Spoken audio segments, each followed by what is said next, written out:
இப்போது இறை வணக்கம் அதை நிவேதனம் செய்ய போகிறவர் நிவேதிதா. பெருமான் கோல் தேன் பாய்ந்தொழுகும் குளிர் சோலை சூழ் வேங்கடவா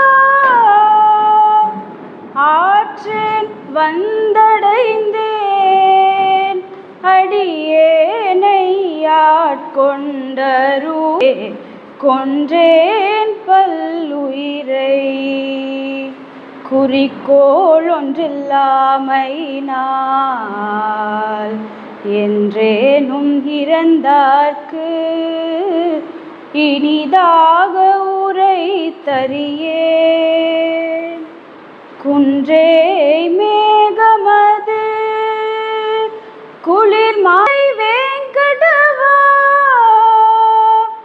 அன்றே வந்தடைந்தேன் அடியேனை ஆட்கொண்டருளே.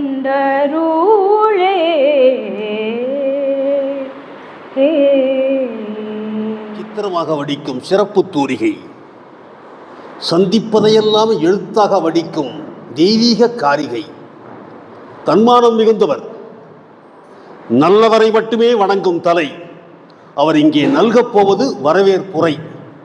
விஜய் ஆர் கிருஷ்ணன் ப்ளீஸ் வாங்க. அனைவருக்கும் இனிய மாலை வணக்கம்.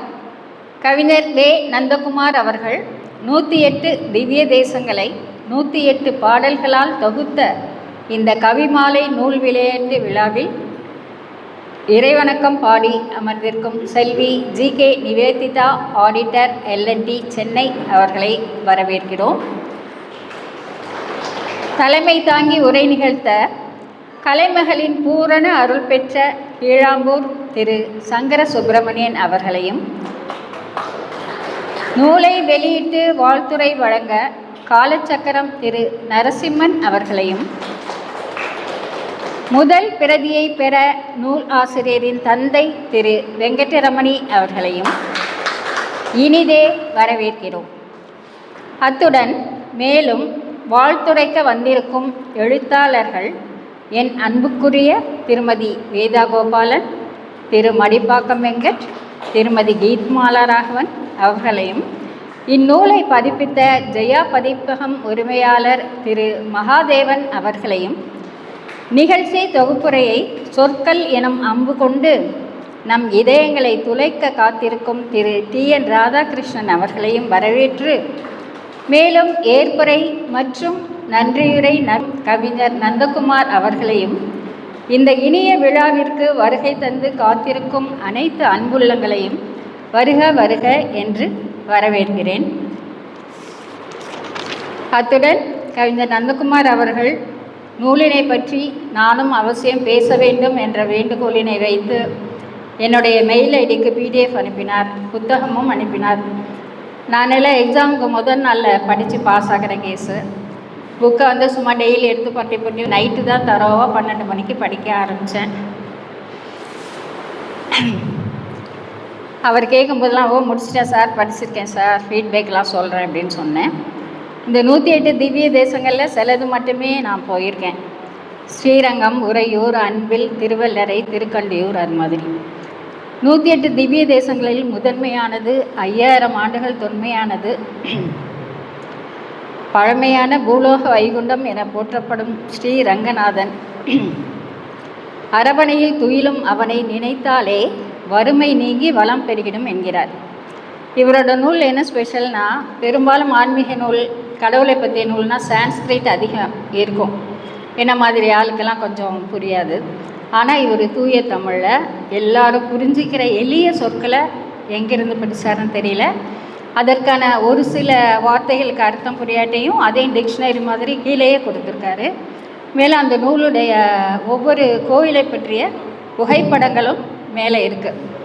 அந்தந்த கோவிலுடைய வெளித்தோற்றம், அதற்கு கீழே அழகான கவிமாலை, அதற்கு கீழே அதற்கான விளக்கம், இது எல்லாமே ரொம்ப அழகாக தொகுத்து கொடுத்துருக்காரு. படிக்கிறதுக்கு எளிமையாக இருக்குது. திருவல்லரை வந்து என் தம்பி அதில் டாக்டரேட் வாங்கிறதுக்காக, PhD பண்ணி டாக்டரேட் வாங்கிறதுக்காக நாங்கள் அடிக்கடி திருவல்லரை கோயில் போயிருக்கோம். மிகவும் சிறப்பான கோவில். திருக்கண்டியூர் வந்து திருவையாருக்கு அருகில் உள்ள ஒரு ஊருங்கிறதுனால அதுவும் அடிக்கடி போயிருக்கோம். சின்ன குழந்தையாக இருக்கும்போது சுற்றி அந்த தூணில் விளையாட போவோம். அண்ட் தென் வாழ்க்கையில் அடிப்பட்ட துன்பம் வரும்போது கடவுளை வேண்டி தொழறதுக்காக போனோம். இப்போல்லாம் கோயிலுக்கு போகிறது ஃபோட்டோஷாப் எடுக்கிறதுக்கு மட்டும் போயிட்டுருக்கோம். ஆனால் இந்த 108 திவ்ய தலங்கள் பற்றி படிக்கும்போது பெருமாளின் திருநாமத்தை உச்சரிக்கும் பேறு அனைவருக்கும் கிடைக்கும். மேலும் இந்த பாடல்களை படித்தாலே போதும், நீங்கள் திவ்ய தேசங்களுக்கும் சென்று வந்த புண்ணியம் உங்கள் அனைவரையும் சேரும். நூலாசிரியருக்கு வாழ்த்துக்கள். வந்திருக்கும் அனைவருக்கும் வணக்கங்கள். நன்றி, வணக்கம். கனவுகள் என்னும் பாரம்பரிய பத்திரிகையினுடைய பாச மலரை மேடை கிடைக்கிறோம். காலில் சக்கரம் சுற்றி கொண்டிருக்கும், சக்கரம் கட்டி கொண்டிருக்கும் காலச்சக்கரத்தை மேடை கிடைக்கிறோம். என் தமக்கை வேதாகோபாலன் அவர்களை மேடை கிடைக்கிறோம். என் தங்கை கீத்மாலா ராகவனை மேடை கிடைக்கிறோம். 108 திவ்ய தேசத்தை தன்னுடைய செவ்விய தமிழால் நூலாய் வடித்திருக்கிற அன்பு நண்பர் நந்தகுமார் அவர்களுடைய நூல் வெளியீட்டு விழா நிகழப்போகிறது. நூலை வெளியிடுபவர் பரம்பரை எழுத்தாளர் நரசிம்மா அவர்கள். 59 வருடங்களுக்கு முன்னால் நந்தகுமாரை வெளியிட்ட தந்தை இப்போது நந்தகுமாரின் நூலை வெளியிடுகிறார்.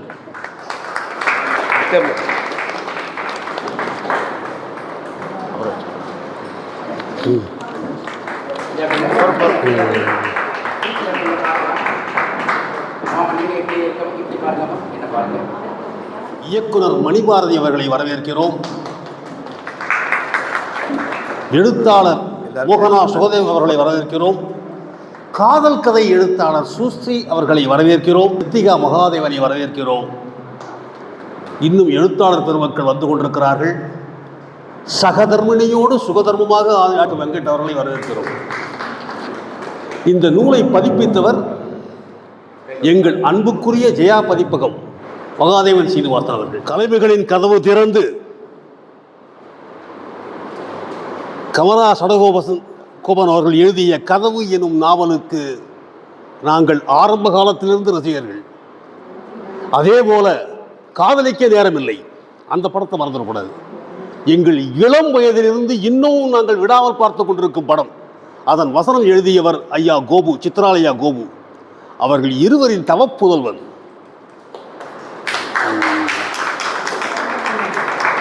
இந்த நரசிம்மன் என்ற பெயர் இருக்கிறது. அவர் அவருடைய அருமை தோழி புரட்சி தலைவி,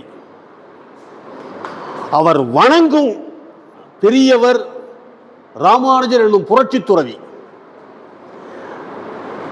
இந்த அந்தி பொழுதிலே அந்தி பொழுதையே அந்தம பொழுதாக்கிய அந்திம பொழுதாக்கிய ஆண்டவன் நரசிம்மன் இந்த சந்தி பொழுதிலே தமிழ் விருந்தை தந்து இதை பந்தி பொழுதாக மாற்ற அவரை அழைக்கிறேன். சீரார் திருவேங்கடமே திருக்கோவலூரே, மதுக்கட்சி ஊரகமே பேரகமே, பேராமர் திருத்தான் வெள்ளரையே வெக்காவே, பேராலி தங்கால் நரையூர் திருப்புலியூர், ஆராமம் சூழ்ந்த அரங்கம் ஆராமம் சூழ்ந்த அரங்கம், கணமங்கை காரார் மணிநிறக் கண்ணனூர் விண்ணகரம், சீரார் கணப்புரம் சேரை திருவழுந்தூர், காரார் குடந்தை கடிகை கடல் மல்லை, ஏரார் புல் சுடவெந்தை நீர்மலை, சீராரும் மாலிரஞ்சோலை திருமோகு, பாரோர் புகழும் வதரி வடமதுரை, ஊராயவெல்லாம் ஒழியாமே நான் அவனை, ஓராணை கொம்புசித்தோராணை கோள் விடுத்த சீரானை, செங்கனடியானை தேந்துழாய் தாரானை, தாமரை போல் கண்ணானை, எண்ணருஞ்சீர் பேராயிரமம் பிதத்தி, பெருந்தருவே ஊரார் இகழிலும் ஊராதொழியேன் நான், வாரார் பூம்பெண்ணை மடல் வாரார் பூம்பெண்ணை மடல். இப்போ நான் சொன்னது திருமங்கை ஆழ்வார், கடைக்குட்டி ஆழ்வார் 108 திவ்ய தேசங்களில் பிரயாணம் செய்து 106, நில உலகில் 106 மடல் எடுத்து, நாராயணன் நான் இவ்வளோ பண்ணியும் இன்னும் எனக்கு ஆட்கொள்ளலை அப்படின்னு சொல்லி மடல் எடுக்கிறார். மடல் எடுக்கிறதுன்னா ஒரு காதலி ஒரு காதலனை பார்த்து எனக்கு வேறு கதி கிடையாது நீ தான் சொல்லி நடுத்தெருவில் நின்று மடல் ஊறணும். அப்படி தான் அந்த காலத்தில் ஒரு தன் மனசில் வரிச்சிட்டானா நடுத்தெருவில் நின்று மடல் எடுப்பாங்க. ஆழ்வார் வந்து இந்த மாதிரி மடல் எடுத்து பாடுகிறார். இது சிறிய திருமடலில் வருது. எதுக்காக இதை இப்போ சொன்னேன்னா 108 திவ்ய தேசங்கள் அப்படின்னு சொல்லிச்சு. தலையாய ஹெட் ஆஃபீஸ் ஸ்ரீரங்கம், பள்ளி உணர்த்தும் பிரான் பள்ளி கொண்ட திருவரங்கத்தில் நடக்க வேண்டிய விழா பள்ளி கரணையில் நடக்கிறது. அதனால் பரவாயில்லை. ஏன்னா அரங்கனை எழுப்ப பல முயற்சி எடுத்து தொண்டரடிப்பொடி திருமாலையெல்லாம் பாடினார், அவர் எழுந்துக்கிறது. ஆனால் இந்த கரண்னா சூரியன், அவன் எழுப்புறான். நம்ம அந்த சூரியன் அஸ்தமிக்கிற நேரத்தில் 108 திவ்ய தேச நூலை வெளியிட்டிருக்கோம். 108 என்பது ஒரு அற்புதமான எண். அது 108 நம்ம ஈஸியாக சொல்லிடுறோம். அந்த 108ன்னா அது பின்னாடி ஒரு பெரிய தாற்பயம் இருக்குது அந்த நம்பரில். இந்த உலகம் நாம் ஜீவாத்மாக்கள்லாம் இருக்கிற இடம் 0, உலகம் நம்ம இருக்கிறது 0, உருண்டையாக இருக்குது 0. பரத்துவம் அப்படின்னா பெருமாள். பெருமாள் ஏன் பேர் வந்ததுன்னா பரம புருஷன், அதை தமிழ் படுத்தும் போது பெருமாள் வருது. பரமன்னா பெரும், ஆளுமை மிக்கவன்றது புருஷன், ஆளுமை மிக்கவன் பெரும் ஆள், அதுதான் பெருமாள் ஆச்சு. நம்ம பெரிய ஆளுன்னு சொல்கிறோம் இல்லையா, அவன் பெரிய ஆளுன்னு, அந்த மாதிரி பெருமாள் பெரிய ஆளுன்றது பெருமாள் அப்படின்னு வந்தது. இப்போ 0ல் இருக்கிற நாமெல்லாம் அந்த ஒரே ஒரு பரவாசுதேவனை அடையணும்னா ஒரே வழி 8 பிடிச்சிக்கணும். 1 முதல்ல நிற்குது, நம்ம 0. அந்த 1 நம்ம பிடிச்சிக்கணும்னா 8 முதல்ல பிடிக்கணும். அந்த 8 தான் அஷ்டாட்சர மந்திரம். ஓம் நமோ நாராயணா. 0ல் இருக்கிறவங்க அந்த 8 பிடிச்சிட்டு அஷ்டாட்சர மந்திரத்தை வச்சு அந்த 1 அடையணும். இதுதான் அந்த தாத்பரியம். இப்போ அரசியலில் எடுத்துட்டால் கூட 108 தான் பெரிய வலிமையான நம்பர். ஏன்னா தாவேக்காக்கு கிடைச்சது 108. அந்த 108 ஆசிரியித்து திமுக கூட்டணிகள் அங்கே போனதால் அவங்களுக்கெல்லாம் சோஃபா கிடைச்சிது. அவள் கட்சி ஆஃபீஸ்க்கு சோஃபா கிடைச்சிது. நாமளும் அவங்கள மாதிரி 108 ஆசிரியிச்சா நம்மளுக்கு வைகுண்டத்தில் பரமபதத்தில் ஒரு சோஃபா கிடைக்கும். அதுதான் இந்த 108 தாத்பரியம். இங்கே நான் நந்தகுமாரை முதல் முறையாக பார்க்குறேன். நான் எதிர்பார்த்து வந்த நந்தகுமார் வேறு. 108 பற்றி கவிமாலை பாடுறா அப்படின்னா ஒரு சிகையோட அழகாக ஊதுவ புண்டரமிட்டு 12 திருமணுடன் ஐயோ பாவமாக நான் தான் ஆத்தர் அப்படின்னு சொல்கிறேன். இவர் ஈவா வேலு மாதிரி கம்பீரமாக வந்தார். அவர் அந்த நெத்தியில் ஸ்ரீச்சுரன் இல்லைன்னா அவர் திமுக உடன்பிறப்புன்னு தான் நினச்சிருப்பா, இல்லை அதிமுகவோட ரத்தத்தின் ரத்தம் அப்படி தான் நினச்சிருப்பேன். அவர் ஆத்தர்னோடனே எனக்கு ஆச்சரியமாக இருந்தது. ஏன்னா எனக்கு மத்தியம குரூப்பில் இவர் ஹரி தான் தெரியும். அவர் இவரை பற்றி சொன்னார், நல்ல கவிஞர் அப்படின்னு. ஆனால் நான் கவிஞர்னா கூட ஒரு குர்த்தா பைஜாமா போட்டுட்டு பேக்கை க்ராஸாக போட்டுட்டு இருக்கணும். ஆனால் இவர் அப்படியெல்லாம் இல்லை, ஏதோ மாவட்ட செயலாளர் மாதிரியும் மந்திரி மாதிரியும் இருந்தார். அப்புறம்தான் தெரிஞ்சுது, கொஞ்ச நேரம் தன்னுடைய பாரியாளை அறிமுகப்படுத்தினார். ஆஹா, இவர் கவிதை எழுதுறதுக்கு காரணம் அவங்க மனைவி. காரணம் திருமங்கை ஆழ்வார் ராஜா மாதிரி மீசையெல்லாம் வச்சுட்டு இருந்தாலும் அவர் காதலுக்காக வைணவத்தை ஏற்றார். அவருக்கு பெருமாள் மேலெல்லாம் ஒன்றும் இது இல்லை, மனைவியை திருப்திப்படுத்தணும். அதுக்காக அவர் கைங்கரியம் பண்ண ஆரம்பித்தார், வைணவ கைங்கரியம். ஆனால் நாளடைவில் அதுவே பழகி போச்சு. கல்வனாக மாறியாவது கைங்கரியம் பண்ணணும், ஒய்ஃபை ப்ளீஸ் பண்ணணும்னு. இவங்க குமுதவள்ளி நாச்சியார் மாதிரி மங்களகரமாக அவங்க வந்து இந்த கவிதை எழுதுறதுக்கு தூண்டுகோலாக இருந்திருப்பாங்கன்னு நினைக்கிறேன். உண்மையாக இல்லைன்னா அவர் விஜயை பற்றி தளபதியின் கவிதை எழுதிட்டு இருப்பார். ஸோ ரொம்ப அருமையாக இருக்குது. நான் வந்து ஒவ்வொரு மனிதனும் வாழ்க்கை தொடக்கத்தில் ஒரு திவ்ய தேச வாசம் பண்ணினா அப்புறம் அவன் சவுதி அரேபியா, பாகிஸ்தான் எங்கே வேணால் போய் சம்பிரதாய ஈடுபாடோடு இருப்பான். நான் திருவல்லிக்கேணியில் I was launch in Triplicane. அவர் சொன்னார், எங்கள் அப்பா திரைப்படத்துறை, எங்கள் அம்மா இலக்கியம், அது நடுவில் நான் எடுத்த உடனே ஒரு பாசனத்தோடு ஆரம்பித்தேன். அப்போ பார்த்துக்கங்க, சினிமாக்காரன் பிள்ளையாக வளரலை, கமலா சடகோபனோட பிள்ளையாக வளர்ந்தேன். ஏன்னா அம்மாக்கு 4000 தெரியும்.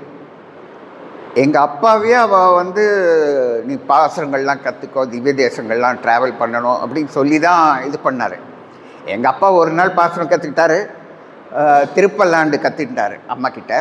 ஆனால் மறுநாள் காசே தான் கொண்டாடல, பல்லாண்டு சிங்கிள் டீ அப்படின்னு டைலாக் எழுதிட்டார். உங்களுக்கு ஞாபகம் இருக்கும், அதில் டீ கடைக்காரன் பேர் பல்லாண்டு. ஸோ அதுக்கப்புறம் அம்மா சொல்லித்தர மாட்டேங்கிட்டாங்க. அதாவது அந்த எல்லாருக்குமே கிடைக்காது. இந்த விழாவுக்கு கூட நான் வரதா இல்லை, முன்னாடி வேறு யாரோ எழுத்தாளரை தான் அவங்க ஃபிக்ஸ் பண்ணியிருந்தாங்க. ஆனால் எம்பெருமான் வந்து நுகர்ச்சி இருக்கிறவங்களை தான் அந்த விழாவுக்கு கூப்பிடுவோம். எனக்கு நான் வரணும்னு நுகர்ச்சி இருக்குது, எனக்கு அந்த வாசனை இருக்குது, அதனால் நான் இங்கே வந்து நிற்கிறேன். வேறு ஏதாவது விழுந்தால் கூட லாஸ்ட் மினிட் நான் வந்திருக்கேன். 108 திவ்ய தேசங்களை பற்றி ஒரு நூல்னவனே ஒரு ஆர்வம் தன்னால் வந்தது. எங்கள் வீட்டில் திவ்ய தேசவாசம், வைணவ இதெல்லாம் சினிமாக்காரன் குடும்பமாக இருந்தால் கூட அதை ரொம்ப கம்பல்சரியாக ஃபாலோ பண்ணோம். திருவல்லிக்கேணி வாசம் நாங்கள் குக்கர் வச்சது கூட பக்கத்து வீட்டில் தெரியக்கூடாது. அவள் இண்டாலியம் குக்கரில் போய் சமைக்கிறாளாட்டி கிண்டல் பண்ணுவோம். அதனால எல்லாம் ஹஷாக தான் நாங்கள் பண்ணுவோம்.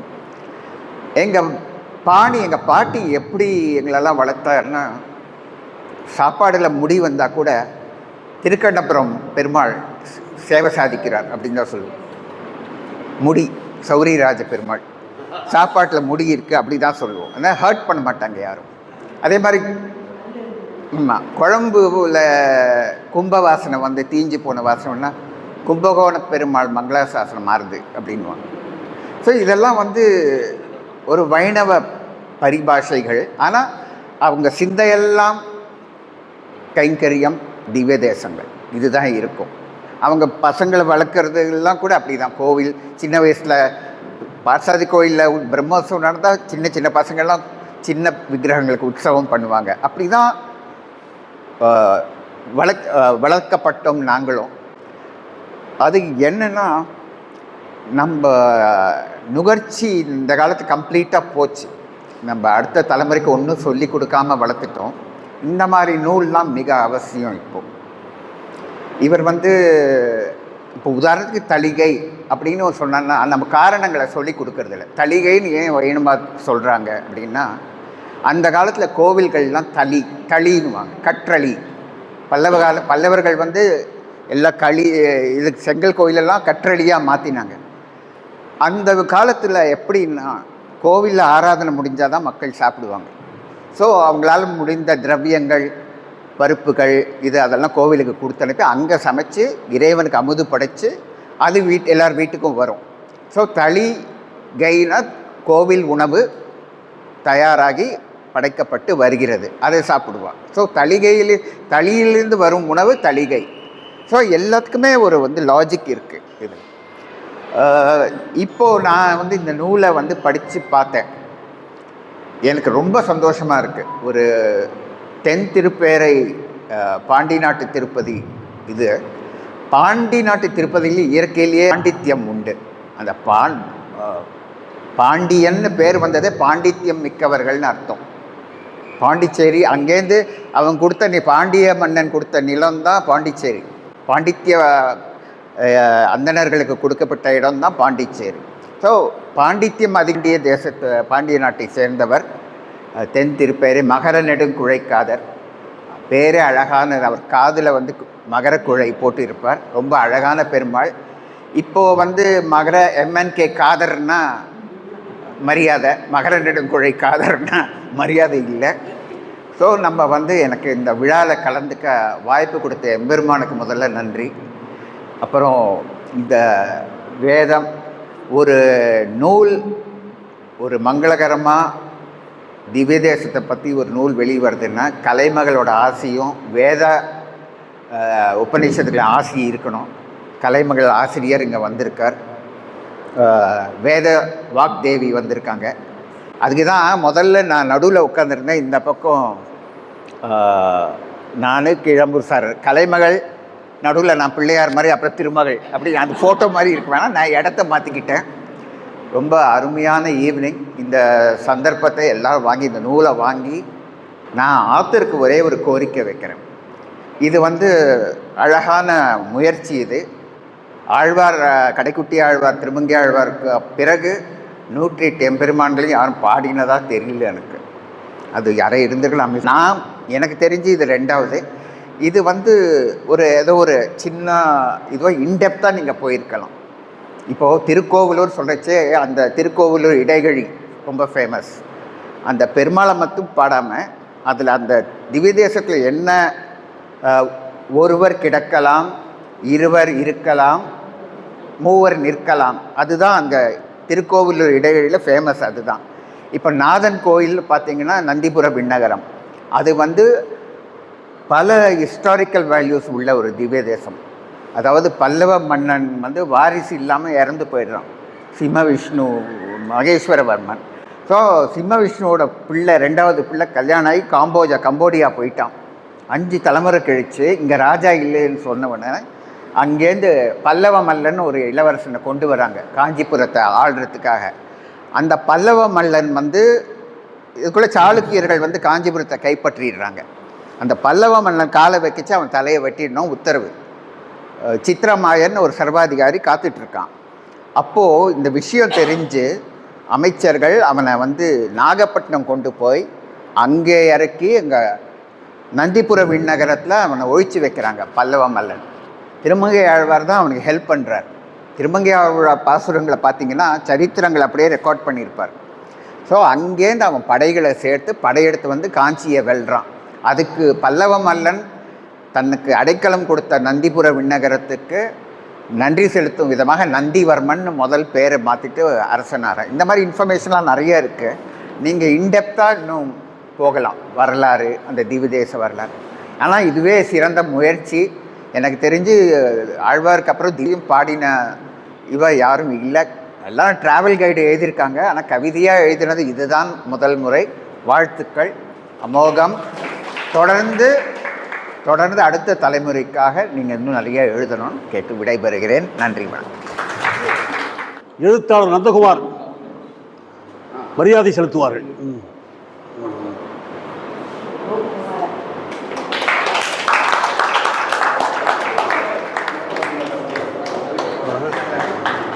நிவேதிதாவை மேடைக்கு அழைக்கிறேன். வேதாகுமரன் அக்கா கண்ணியம் செலுத்துவார்கள்.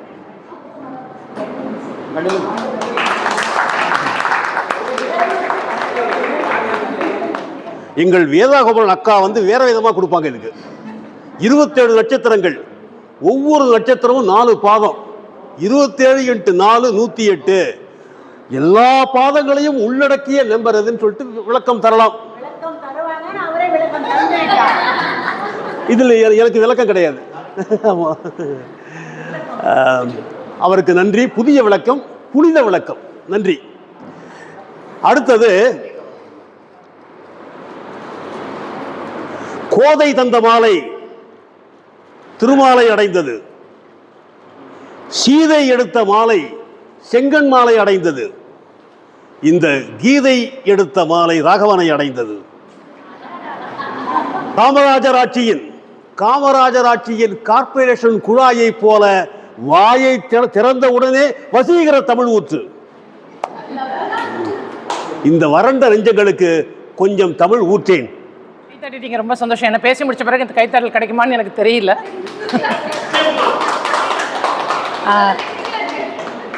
ஈனா கூட தெரியாத இலக்கியம் அறிஞ்ச என்ன போய் இப்படிப்பட்ட மேதைகளுக்கு நடுவில் ஒரு பேதையாட்டம் பேச விடுறாங்க. என்ன பண்ணுறது, காமெடி ட்ராக் அப்படின்னு ஒன்று இருந்தால் தான் ஒரு கனமான சப்ஜெக்டோட ரசிக்க முடியும் இல்லையா? அதனால என்னை இப்படி பேச விட்டுட்டா ஏதோ கொஞ்சம் அவங்களாம் கொஞ்சம் அக்கம் பக்கத்தில் பேசுகிறவங்களாம் கவனிக்கலாம். ஏன்னா அவங்க பேச ஆரம்பித்தா அவங்கள தான் கவனிக்கணும்.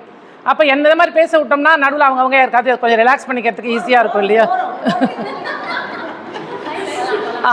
அவர் சொன்னார், நந்தகுமார் சார் வந்து எனக்கு முதல்ல எப்படி பழக்கம் அப்படின்னா, மகர நெடுங்குழை காதர் சதகம் அப்படின்னு சொல்லிட்டு அவர் ஒரு புக்கை எழுதினார், தென்திருப்பேரை பெருமாள் மகர நெடுங்குழை காதரை பற்றி. அந்த புத்தகத்தை தான் அவர் எனக்கு அனுப்பி வச்சுருந்தார். அவரை பற்றி ஒரு சிறப்பான விஷயம் சொல்லணும் எனக்குன்னா, முதல்ல நாங்கள் எல்லாருமே ஃப்ரெண்ட்ஷிப் ஆகிறது ஒரு சண்டையில் தான் ஆரம்பிக்கும். அவர் வந்து ஒரு இது எழுதியிருந்தார், அதாவது இப்போ ஆழ்வார்களில் வந்து திருமங்கை ஆழ்வார் க்ஷத்ரியராக இருக்கிறதுனால பரசுராமரை பற்றி எழுதினது அவர் ஒருத்தர் தான் அப்படின்னு சொல்லிட்டு அவர் ஒரு போஸ்ட் போட்டிருந்தார். நான் உடனே பெரியாழ்வார் பாசுரம் ஒன்று எடுத்து போட்டு என்ன பாசுரம்னு கேட்டுறாதீங்க, எனக்கு மறந்து போச்சு. அதனால் ஏன்னா எல்லாரும் கடகடன்னு கொட்டுறாங்க, எனக்கு அவ்வளோ ஞாபக சக்தியெல்லாம் கிடையாது.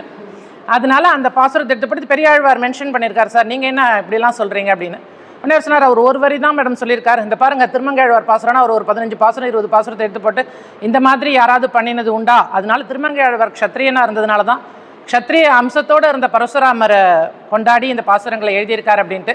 அதுக்கப்புறம் அவரை எதையாவது பண்ணி தோக்கடிக்கணுமே அப்படிங்கிற ஒரு இதில் தான் சொல்லி நானும் உட்காந்து திருமங்கையாழ்வார் பாசுரத்தெல்லாம் எடுத்து வச்சு, சரி வேறு ஆழ்வார்கள் யாரும் எழுதலையா, இவர் தான் எழுதியிருக்காரா அப்படின்னு சொல்லிட்டு அப்புறம் ரொம்ப கஷ்டப்பட்டு நம்மாழ்வார் பாசுரத்தை ஒன்று கண்டுபிடிச்சி, சார் நம்மாழ்வாரும் எழுதியிருக்காரு அப்படின்னு சொல்லி போட்டேன். அப்படி தான் எங்களுடைய இதை ஆரம்பிச்சுது. இந்த தென்திருப்பேரை மகர நெடுங்குழை காதரை பற்றி சொல்லும்போது ஏபிஎன் சுவாமிகள் ஒரு சொல்லியிருந்தார். என்ன சொல்லியிருந்தார் அப்படின்னா, அவர் வந்து ஃப்ளைட்டில் போயின்னு இருக்கும்போது பக்கத்து சீட்டில் ஒருத்தர் உட்காந்துருந்தாராம். இன்ட்ரடியூஸ் பண்ணிக்கும்போதே, சார் என் பேர் எம்என் காதர் அப்படின்னு சொல்லி இன்ட்ரடியூஸ் பண்ணிக்கிட்டாராம். உடனே அவர் வந்து அப்படியா ரொம்ப சந்தோஷமாராம். பேசும்போது அவர் அவ்வளோ விஷயங்கள் பேசினாராம். உடனே இவருக்கு வந்து ஆச்சரியமாக இருந்தது, சார் நீங்கள் எம்என் காதர் அப்படின்னு சொன்னேன், இப்படி நீங்கள் பெருமாளை பற்றியெல்லாம் பேசுகிறீங்களே அப்படின்னு சொல்லிட்டு கேட்டாராம்.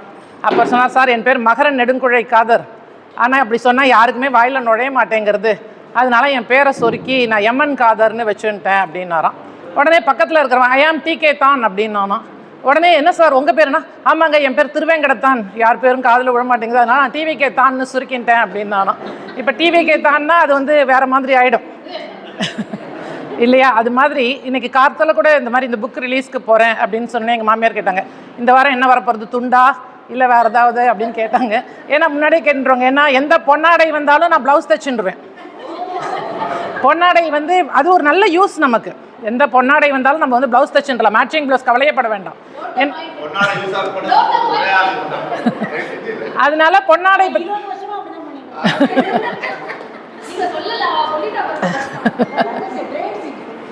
அதனால பொன்னாடை, அதனால துண்டு அப்படின்னு சொன்னால் நம்ம அந்த துண்டெல்லாம் வந்து துண்டு போட்டு வச்சுப்போம். ஏதாவது இந்த தீபாவளிக்கு துண்டு தேவைப்படுறது, பொங்கலுக்கு துண்டு தேவைப்படுறது, அது மாதிரி யாருக்காவது வச்சு கொடுக்கணுனாலும் நமக்கு துண்டு தேவைப்படுறது. ஆகவே ஆமாம், துண்டு ரொம்ப ஹெல்ப் பண்ணுறது. அதனால் சரி அவள் கொண்டு வருவா துண்டு அப்படின்னு சொல்லிட்டு எங்கள் மாமியார் முன்னாடி ரிசர்வ் பண்ணிவிடுவாங்க. ஸோ நம்ம அவர் எழுதி அதான் சொன்னேன், சார் கலைமகள் தமிழ் அண்ணா கீழாம்பூர் சார் இருக்கார், நம்மளுடைய மதிப்பிற்குரிய சித்தி திருமதி வேதா கோபாலன் இருக்காங்க, அண்ணா காலச்சக்கரம் நரசிம்மன் இருக்கார். நான் அவெல்லாம் பேச விட்டும் போது நான் அதான் சொன்னேன், ஒரு காமெடியாக ஒரு 4-5 வார்த்தை அவரை பற்றி புகழ்ந்து சொல்லிடலாம் அப்படின்னு.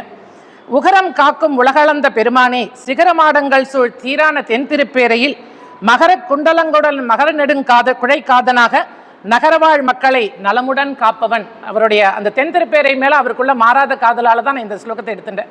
இந்த பாட்டை ஒரு பாட்டு நாங்கள்லாம் வந்து பிரபந்தம் கற்றுக்கும் பொழுது எங்களுக்கு வந்து அதாவது கேட்டுப்பாங்க, எங்கள் குருமாமி முன்னாடியே கேட்டுப்பாங்க, உங்களுக்கு 4000 பாட்டு நீங்கள் கற்றுக்கணும்னா ஒரு 4.5 வருஷமாவது ஆகும், நீங்கள்லாம் பொறுமையாக கற்றுப்பேலாம் இல்லை நிறைய போகிற போக்கில் அப்படியே சொல்லிட்டு போயிடுட்டுமா அப்படின்னு கேட்பாங்க. நாங்கள் சீரியஸாக கற்றுக்குறோம் அப்படின்னு சொன்னால் ரொம்ப டீட்டெயில்டாக ஒரு வரைக்கும் அர்த்தம் சொல்லி போகும். டீட்டெயிலாக கற்றுக்குறோம் அப்படின்னு சொல்லி ஆரம்பிக்கிறவங்களாம் என்ன பண்ணுவாங்க, கொஞ்சம் இந்த பெரியாழ்வார் ஆண்டாள் கூட தாண்டிடலாம். குலசேகர ஆழ்வார் பாசுரம், திருமங்கை ஆழ்வார் பாசுரம்லாம் வரும்போது 8 வரி வந்துடும். இதாவது பல்லாண்டு 4 வரி தான், இப்படி தான் இருக்கும், நம்ம கிடுக்குன்னு தாண்டி போயிடலாம் அப்படின்னு நினைப்போம். ஆனால் திருமங்கை ஆழ்வார் பாசுரம்லாம் வரும்போது 8 வரி டீட்டெயில்டாக வரும்போது, மாமி எப்போ முடிப்பேல் திருமங்கை ஆழ்வார் எப்போ முடிப்பார், திருமங்கை ஆழ்வார் முடித்தா தேவலாமே அப்படிங்கிற மாதிரி ஆகும். நம்ம ஆழ்வார் பாசுரம் வரும்போது இன்னும் டீட்டெயில்டாக போகும் அர்த்தம். அப்போது அதனால கேட்டுப்பாங்க, அம்மா இந்த மாதிரி 4.5 வருஷம் மினிமம் தினமுமே படித்தாலும் ஒரு இதுக்கும் ஒரு புது அர்த்தங்கள் வந்துட்டு இருக்கும், நீங்கள்லாம் இதெல்லாம் படிப்பேலா தாங்குவேலா அப்படின்லாம் சொல்லுவாள். அப்போ ஒரு வார்த்தைக்கும் இப்படி அது மாதிரி சொல்லும்போது, ஒரு தடவை நாங்கள் படிக்கும்போது மைக்கில் படிச்சுட்டு இருக்கோம், ஏதோ ஒரு கோயிலில் எங்களெல்லாம் படிக்க கூப்பிடுவாங்க, நாங்களும் போயிடுவோம். விளவிய அப்படின்னாங்க. கொஞ்ச நேரம் எங்களுக்கும் ஒன்றும் புரியல, என்னது விளவிய அப்படின்னு சொல்லிட்டு, என்னடி விளவிய அப்படின்னு. அது விளவிய இல்லடி வவ்விய. அந்த இடத்துல வந்து அவங்க வவ்விய போட்டிருந்துருக்கணும், அவங்க அது வவு போட்டுட்டாங்க, அவங்க படிக்காமல் விளவியனே படிச்சுட்டு இருக்காங்க அப்படின்ட்டு. நல்ல வேளை யாரும் கண்டுபிடிக்கல, எங்களுக்குள்ளேயே நடந்த டிஸ்கஷன் அப்படிங்கிறதுனால நாங்கள் சந்தோஷமாக இருந்தால் வெளியில் வந்தோன்னே ஒரு மாமியில் மைக் ஆஃப் பண்ணிட்டு பேச மாட்டேலா, இப்படி தான் விளவிய வவ்வியெல்லாம் நீங்கள் அங்கேயே டிஸ்கஸ் பண்ணிட்டு இருப்பேலா அப்படின்னு எங்களை கேட்டாங்க. அந்த மாதிரி கூத்தும் நடக்கிறது உண்டு. அது ஆனால் அதெல்லாம் வந்து காவிய தமிழ், அவளுக்கெல்லாம் கடகடன் ஆழ்வார்கள் ஆழ்ந்து போயிருக்கும்போது அவர்களுக்கு வருகின்ற தமிழ். ஆனால் இதையே வந்து எளிமையாக சொல்லும் பொழுது தான் வந்து இருக்கும். இந்த இதில் சிந்து பைரவியில் ஒரு காட்சி வரும், அவர் மெய்மறந்து பாடின்னு இருப்பார். அப்போ வந்து கேட்பாங்க, சுகாசினி கேட்பாங்க, உங்கள் பாட்டை யார் ரசிக்கிறாங்க, யார் ரசிக்கிறாங்க, அங்கே பாருங்க இவங்களாம் சொல்லிட்டு இருக்காங்கன்ட்டு. உடனே அவர் அடுத்த நாள் வந்து அந்த சமுத்திரத்தின் கரையில் உட்காந்து ஒரு பாரதியார் பாடலை பாடும் பொழுது தான் அவன் அந்த மீனவன் ஒருத்தர் வந்து கொடுப்பார், ஐயா நான் இவ்வளோ நாள் கேட்டிருக்கேன் எனக்கு புரியல, இப்போ நீங்கள் பாடினது எனக்கு ரொம்ப நல்லா புரிஞ்சிருக்கு அப்படின்னு. அதுபோல் மிக எளிமையாக ரொம்ப அற்புதமாக அழகான, அது சொன்ன மாதிரி ரொம்ப அற்புதம். எனக்கு இதில் ஒரு விஷயம் ஐயாவை கேட்டுக்கிறேன், கீழாம்பூர் சார் அவர்களை. நம்ம தாயார்களுடைய பேர் வரிசையெல்லாம் பார்க்கும்போது மேக்சிமம் தமிழில் வந்து தாயார்களுடைய வரிசையை பார்க்கும்போது சில தாயார்களுடைய பெயர்கள் தான் ரொம்ப வித்தியாசமாக இருக்கும். 108 திவ்யதேசத்திலே பார்த்தா இப்போது இதை எடுத்துட்டோம்னா பூர்ணவள்ளி தாயார், திருக்கரம்பனூர் உத்தமர் கோயில் எடுத்துனா பூர்ணவள்ளி தாயார். அதே போல் தென் திருப்பேரையில் வந்து இது மகர நெடுங்குழை காதில் குழைக்காது வள்ளி நாச்சியார். அதே போல் அரவிந்தலோச்சனனுக்கு வந்து கருந்தடங்கண்ணி நாச்சியார்னு சில தாயார்களுக்கு தான். பாக்கி எல்லா தாயாருமே பார்த்தாலும் மேக்சிமம் கோமலவள்ளி, வேதவள்ளி, மரகதவள்ளி இப்படி தான் இருக்கும். ஆனால் அம்பாளுடைய பெயர்கள் எல்லாம் பார்க்கும்போது ரொம்ப அழகா, யாழினும் என்குரலால், யாழை பழித்த மொழியால், வீணாமிருத்து பாஷினி அப்படின்னு சொல்லி ரொம்ப அற்புதமான நாமங்கள். அவளுடைய பேரெல்லாம் வந்து ஏழவார் குழலி அப்படின்லாம். ஏன் வந்து தாயாருக்கு அந்த மாதிரிலாம் பேர் வைக்கல? அம்பாளுக்கு, பார்வதிக்கு இவ்வளோ அற்புதமான பேர்கள். ஏன்னா ஒரு இந்த லக்ஷ்மி சகஸ்ரம், லக்ஷ்மி சதகம் அந்த கிளாஸ்லாம் நாங்கள் எடுக்கும் பொழுது அவங்க சொல்லுவாங்க, இந்த மாதிரி தாயார் ஒரு அற்புதமான ஒரு ஸ்லோகம் வரும். இந்த ஸ்லோகத்தை நான் நோட் பண்ணிக்க மறந்து போயிட்டேன், சாரி. இந்த தாயார் வந்து தன்னுடைய கூந்தலை விரித்து வாரேன்றிருக்காளாம். அதை பார்த்த உடனே மயில்கள்லாம் வந்து ரொம்ப தோத்து போயோ, நம்ம தோகையினுடைய அழகு வந்து தோத்து போயிட்டோமே அப்படின்னு சொல்லிட்டு என்ன பண்ணுமா, போய் பாம்புகளை தேடி உண்கின்றது அப்படின்னு வரும். எதுக்காக பாம்புகளை தேடி உண்கின்றது அப்படின்னா, விஷத்தை குடிக்கணும்னு ஆசையம். அந்த தாயாரோட கூந்தலுக்கு முன்னாடி நம்ம தோத்து போயிட்டோம், நம்ம எதுக்கு உயிர் வாழணும் அப்படின்னு சொல்லிட்டு விஷத்தை குடிக்கிறதுக்காக போகிறதா, விஷம் இல்லையா, உடனே விஷப்பாம்புகளாக தேடி உண்கின்றது அப்படின்னு வரும். அது நேரடியாக ஸ்லோகத்தில் வராது. விஷாசா மந்தாஷா விஷாசா அப்படின்னு வரும். மந்த ஆசையினால், உயிர் வாழக்கூடாதுங்கிற மந்த ஆசையினால் விஷ ஆஷா, விஷத்தின் மேல் ஆசை உள்ளதாக அவர்கள் போய் அந்த பாம்பை உண்கின்றது அப்படின்னு அந்த ஸ்லோகத்தினுடைய அர்த்தம்.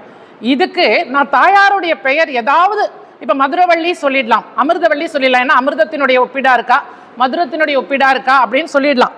ஆனால் இதுக்கு ஈஸியாக இன்னொரு இந்த ஒரு அற்புதமான ஒரு வார்த்தை, இந்த மாதிரி ஒரு பேர் ஏதாவது இருக்கா அப்படின்னு தேடி பார்த்தா கிடைக்கல. ஆனால் இதில் யாழை பழித்த மொழியால், பாலினும் இன்மொழியால் அப்படிங்கிற அற்புதமான நாமங்கள்லாம் இருக்குது. அது ஏன் வந்து நம்மளுடைய தாயாருக்கும் இந்த மாதிரி பேர் வைக்கல அப்படிங்கிறது அது சார்பு. அவர் ரொம்ப ஆராய்ச்சி பண்ணுறவர். சொல்லலாம் தரணும். ஏன்னா சிவன் லிங்கரூபேனர், அவனுக்கு அலங்காரம் கிடையாது. சிவன் வந்து லிங்கரூபேனர், அவனுக்கு அலங்காரம் கிடையாது. ஆனால் இவன் அலங்கார பிரியன், அவன் அபிஷேக பிரியன். சிவன் கோயிலில் அலங்காரம்னா ஏறவார் குழலி அப்படின்னா அது அம்மனுக்கு தான் அலங்காரம், சிவனுக்கு கிடையாது. இங்கே பெருமாளே எல்லா அலங்காரமும் பண்ணிக்கிறார். ஸ்ரீரங்கத்தில் சௌரி மோகினி வேஷத்தில் வந்த பெருமாள் அழகா இல்லை நாச்சியார் வாக்குவாதமே நடக்கும். ஸோ அலங்காரம் பண்ணுற பெருமாள் இருந்துச்சு, அவள் அடக்கி தான் வாசிப்பான். நான் அழகை வெளிப்படுத்த மாட்டேன். ஆனால் அவன் வெறுமை புலித்தோலை வச்சுட்டு உட்காந்துருக்காரு. நான் அலங்காரம் பண்ணி தான் பக்தர்களை அட்ராக்ட் பண்ணேன்.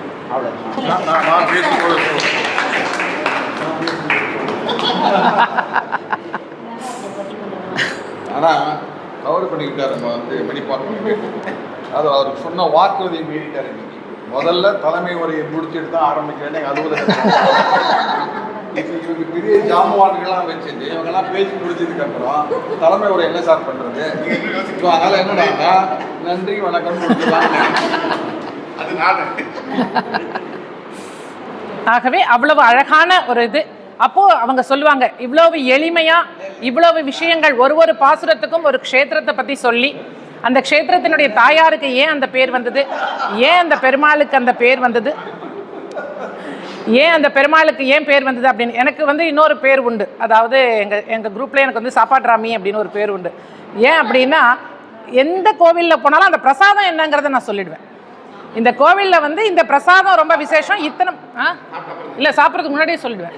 ஏன்னா சாப்பிட்டதுக்கப்புறம் நம்மளால் பேச முடியாது. ஏன்னா எந்த டயத்தில் எந்த பிரசாதம் எந்த கோவிலில் எந்த பிரசாதம் எந்த டயத்தில் போனால் கிடைக்கும், இதில் யார்கிட்ட போனால் கிடைக்குங்கிற விஷயம்லாம் கொஞ்சம் சேர்த்து வச்சுருக்கேன். செந்தில் டைரி மாதிரி நான் வச்சுருக்கேன். ஒரு இதில் பேச கூப்பிட்டாங்க. எப்போ இல்லை, நான் செந்திலுக்கு முன்னாடி சங்கர் என்கிட்ட காப்பி அடிச்சிட்டார், ஒன்றும் பண்ண முடியாது. அதனால அது சின்ன வயசுலேருந்து அது ஒரு பழக்கம் சாப்பிட்றது அப்படிங்கிறது. ஆக்சுவலாக இந்த பழக்கத்தை கொண்டு வந்தது ராமானுஜர் தான். ஏன்னா ஒரு கோவிலில் வந்து ஒருத்தர் உழவார பணி பண்ணணும் அப்படின்னா அவங்களுக்கு வயிறு நிரம்பினா தான் அந்த வேலை நடக்கும் அப்படிங்கிறதுனால ராமானுஜர் பிரசாதம் கொண்டு வர வழக்கத்தை கோவிலில் வச்சுருந்தார். அப்போ அந்த பிரசாதம் அந்த மாதிரி செந்தில் டைரி மாதிரி நான் ஒரு டைரி வச்சுருப்பேன், எந்த கோவில் இதுன்னு. நான் கரெக்டாக தேடுறேன், கரெக்டாக இவர் திருக்கண்ணபுரம் பாசுறதுக்கு முனியாதரம் பொங்கல் தான் ஆரம்பிச்சிருக்கேன். அவருடைய அந்த பாசுரங்கள் வரிசையில் பார்க்கும் பொழுது அந்த கோவிலினுடைய பிரசாதம் முனியோதரம் பொங்கல். அப்பா நமக்கு சந்தோஷமாயிடுது, நம்ம பேசுறதுக்கு ஒரு டாபிக் கிடைச்சாச்சு, நம்ம பிரசாதம் கரெக்டாக எழுதிட்டா இருப்பா. ஏன்னா நமக்கு அதை பற்றி வேறு தவிர பேச தெரியாது. நமக்கு தெரியுமா, நமக்கெல்லாம் வீட்டுக்காரரே திருமலையப்பன், வீடே மடப்பள்ளிங்கிற மாதிரி வாழ்ந்தாச்சு. இந்த அற்புதமான அந்த வார்த்தைகள், அதாவது ஆழ்வார்களுடைய வார்த்தைகளை இப்போ இருக்கிறவாளுக்கு புரிந்து கொள்வதற்கு கொஞ்சம் டைம் தேவையாக இருக்குது. அந்த டயத்தை நம்மளால் கொடுக்க முடியல, எவ்வளோ சீக்கிரம் முடிக்கணும். அப்போ இந்த மாதிரி எளிமையான பாடல்கள் வரும்பொழுது அது வந்து அவங்களுக்கும் படிக்கணும்னு ஒரு இன்ட்ரெஸ்ட் வருவோம். இந்த கோயிலில் இதெல்லாம் விசேஷமாக ஒரு நட்ஷெல் அப்படின்னு சொல்லுவோம் இல்லையா, ஒரு சுருக்கி, இதுதான் பெருமாள், இதுதான் இப்போ நம்ம போவோம், திருவள்ளிக்கேணியே எடுத்துக்கோங்களேன், போவோம், அங்கே ஒருத்தர் உட்காந்துருப்பார், goddess Mahalakshmi, goddess Mahalakshmi, goddess Mahalakshmi தரிசனம் பண்ணுங்க, இந்த தட்டில் போடுங்க, காடஸ் மகாலட்சுமி தரிசனம் பண்ணுங்க, தட்டில் போடுங்க, இது தான் சொல்லுவார் அவர் திருப்பி திருப்பி. நான் சொன்னேன், மாமா அந்த அந்த தாயாருக்குன்னு ஒரு அற்புதமான ஒரு பேர் இருக்குது, வேதவள்ளின்னு பேர். அவள் வந்து வெங்கடகிருஷ்ணனுடைய தாயார் இல்லை, அவள் வந்து அங்கே இருக்கிற ரங்கநாதனுடைய தாயார்.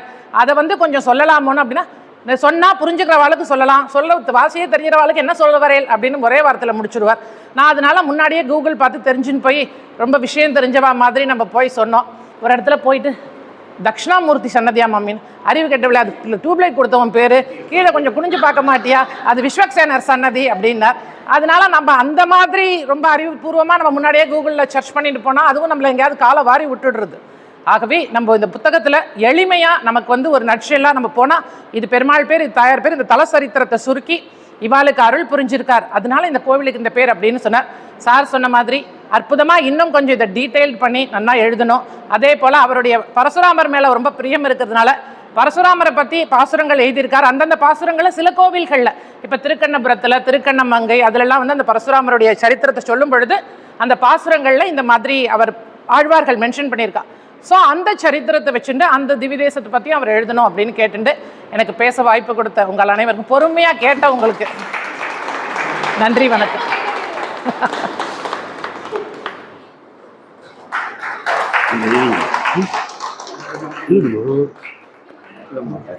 மேடைகள் மூலமும் ஆன்மீகத்தை பரப்பிக் கொண்டிருக்கும் கீத்மாலா இன்றைக்கும் மிக அழகாக எல்லோருக்கும் புரியும் வகையிலே ஆன்மீக கருத்துக்களை சொல்லி இருக்கிறார். நன்றி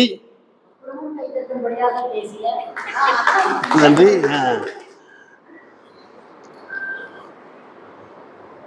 காவியத்தமிழின் கார்ச்சிலம்பு, நடைமுறை தமிழின் முதுகெலும்பு, இரட்டுற மொழிகளின் இலக்கணமாய் திகழ்ந்தவர் ஐயா கிவாஜா, இனிப்புற மொழிகளின் இருப்பிடமாய் திகழ்பவர் ஐயா கீழாம்பூர். அந்த கலைவுகள் என்னும் கருத்து சோலையிலே ஐயா கீவாஜா அவர்கள் வாக்கீச கலாநிதி, ஐயா கீழாம்பூர் அவர் வாய்த்தமிழில் நாங்கள் சரணாகதி. தமிழ் தாத்தாவின் காலை தொழுது கலவைகளை தாங்கி நிற்கும் இந்த ஆழம் விழுது. கலவைகள் கைப்பொருளே, கருத்து மழை பெய்ய வாருங்கள். எல்லோருக்கும் என்னுடைய அன்பான வணக்கம். இந்த மாலை நேரத்தில் உங்கள் எல்லோரையும் சந்திப்பதில் நான் மிகுந்த மகிழ்ச்சி அடைகிறேன். இவங்க எல்லாரும் பெரிய ஜாம்பவான்கள். நான் வந்து ஒரு அங்கதன் கூட சொல்ல முடியாது, அங்கதனுக்கு அசிஸ்டண்ட் நான், அவ்வளோதான். ஏன்னா ஒரு முறை வந்து கம்பன் கழகத்தில் மூமோ இஸ்மாயில் அவர்கள் வந்து தலைமை தாங்குவதாக இருந்தது கம்பன் கழகத்திற்கு. ஆனால் அந்த வருஷம் இஸ்மாயில் சாருக்கு வந்து உடம்பு சரியில்லாமல் போயிடுது. 3 நாளுக்கு முன்னாடி அவரை போய் ஹாஸ்பிட்டலில் அட்மிட் பண்ணுறாங்க. அப்போ யார் போய் பட்டிமன்றத்துக்கு தலைமை தாங்கிறது. இன்றைக்கி மாதிரி இருக்கிற பட்டிமன்றம் இல்லை அந்த காலத்தில், நான் சொல்கிறது 80s. ஸோ ஒரு 3 நாளைக்குள்ளே தயார் பண்ணிட்டு இருக்கக்கூடிய ஒரு ஆள் வேணும் அப்படின்னு முடிவு பண்ணி, அப்போ பழனியப்பன் ஒருத்தர் இருந்தார், கம்மன் கழகத்தினுடைய செக்ரட்டரியாக ஒருத்தர் இருந்தார். அவர் நேர போய் கிவாஜாவை பார்த்து, ஐயா இது மாதிரி இஸ்மாயில் ஐயாவுக்கு வந்து உடல்நிலை முடியல, அதனால் அவரால் தலைமை தாங்கிறதுக்கு வர முடியல, நீங்கள் வந்தீங்கன்னா ரொம்ப நல்லா இருக்கும் அப்படின்ட்டு அவரை போய் கூப்பிட்றாங்க. அவர் சொல்கிறார், அவங்களெல்லாம் பெரிய ஜாம்பவான், நான் ஒரு சாதாரண அங்கதன், நான் வந்து என்னையா பண்ண போகிறேன்னு அவர் கேட்குறார் அவர்கிட்ட. இல்லை சார், வந்த பழனியப்பன் அவங்க 2 பேரும் அந்த காலத்தில், பழனியப்பன் தே ஞானசுந்தரமையா இப்போ தான் இறந்து போனாங்க தேனா, அவங்க 2 பேரும் உட்காந்து மேடையில் அதுக்கு முன்னாடி பேசுவாங்க. ஒருத்தரை வந்து அழைக்கிறதுக்கு முன்னாடி 2 பேரும் உட்காந்து பேசுவாங்க. அந்த பேச்சே ரொம்ப சுவையாக இருக்கும். அப்போ அவர் சொன்னாராம், இல்லை நீங்கள் அதுக்குள்ளே வேலையை பிச்சு நீங்கள் பண்ணிடலாம், நீங்களும் அங்கதான் தானே, உங்களால் எல்லாத்தையும் பிச்சு சரியாக பண்ண முடியும் அப்படின்னு சொல்லிட்டு அவர் சொன்னதாக சொல்வார்கள். நான் அதை பிச்சு பண்ணுறதுக்காக நான் வரல, இதில் இருக்கக்கூடிய உயர்ந்த விஷயங்களை உங்களிடமிருந்து கொஞ்சம் நேரம் பகிர்ந்து கொள்ளலாம் என்று நான் நினைக்கிறேன். நான் ரொம்ப யோசனை பண்ணி பார்த்தேன். சார்ட்டிருந்து நான் கொஞ்சம் மாறுபடுகிறேன், அவர்கிட்டருந்து நான் கொஞ்சம் மாறுபடுறேன். அவருக்கு 108 பிடிக்கும்னு சொன்னார் அவர் கருளி ஆரம்பத்தில். அது தப்பு சார், 108 பிடிக்கக்கூடாது சார், 106 தான் பிடிக்கணும்.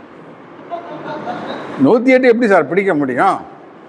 108 -1 -1 = 106.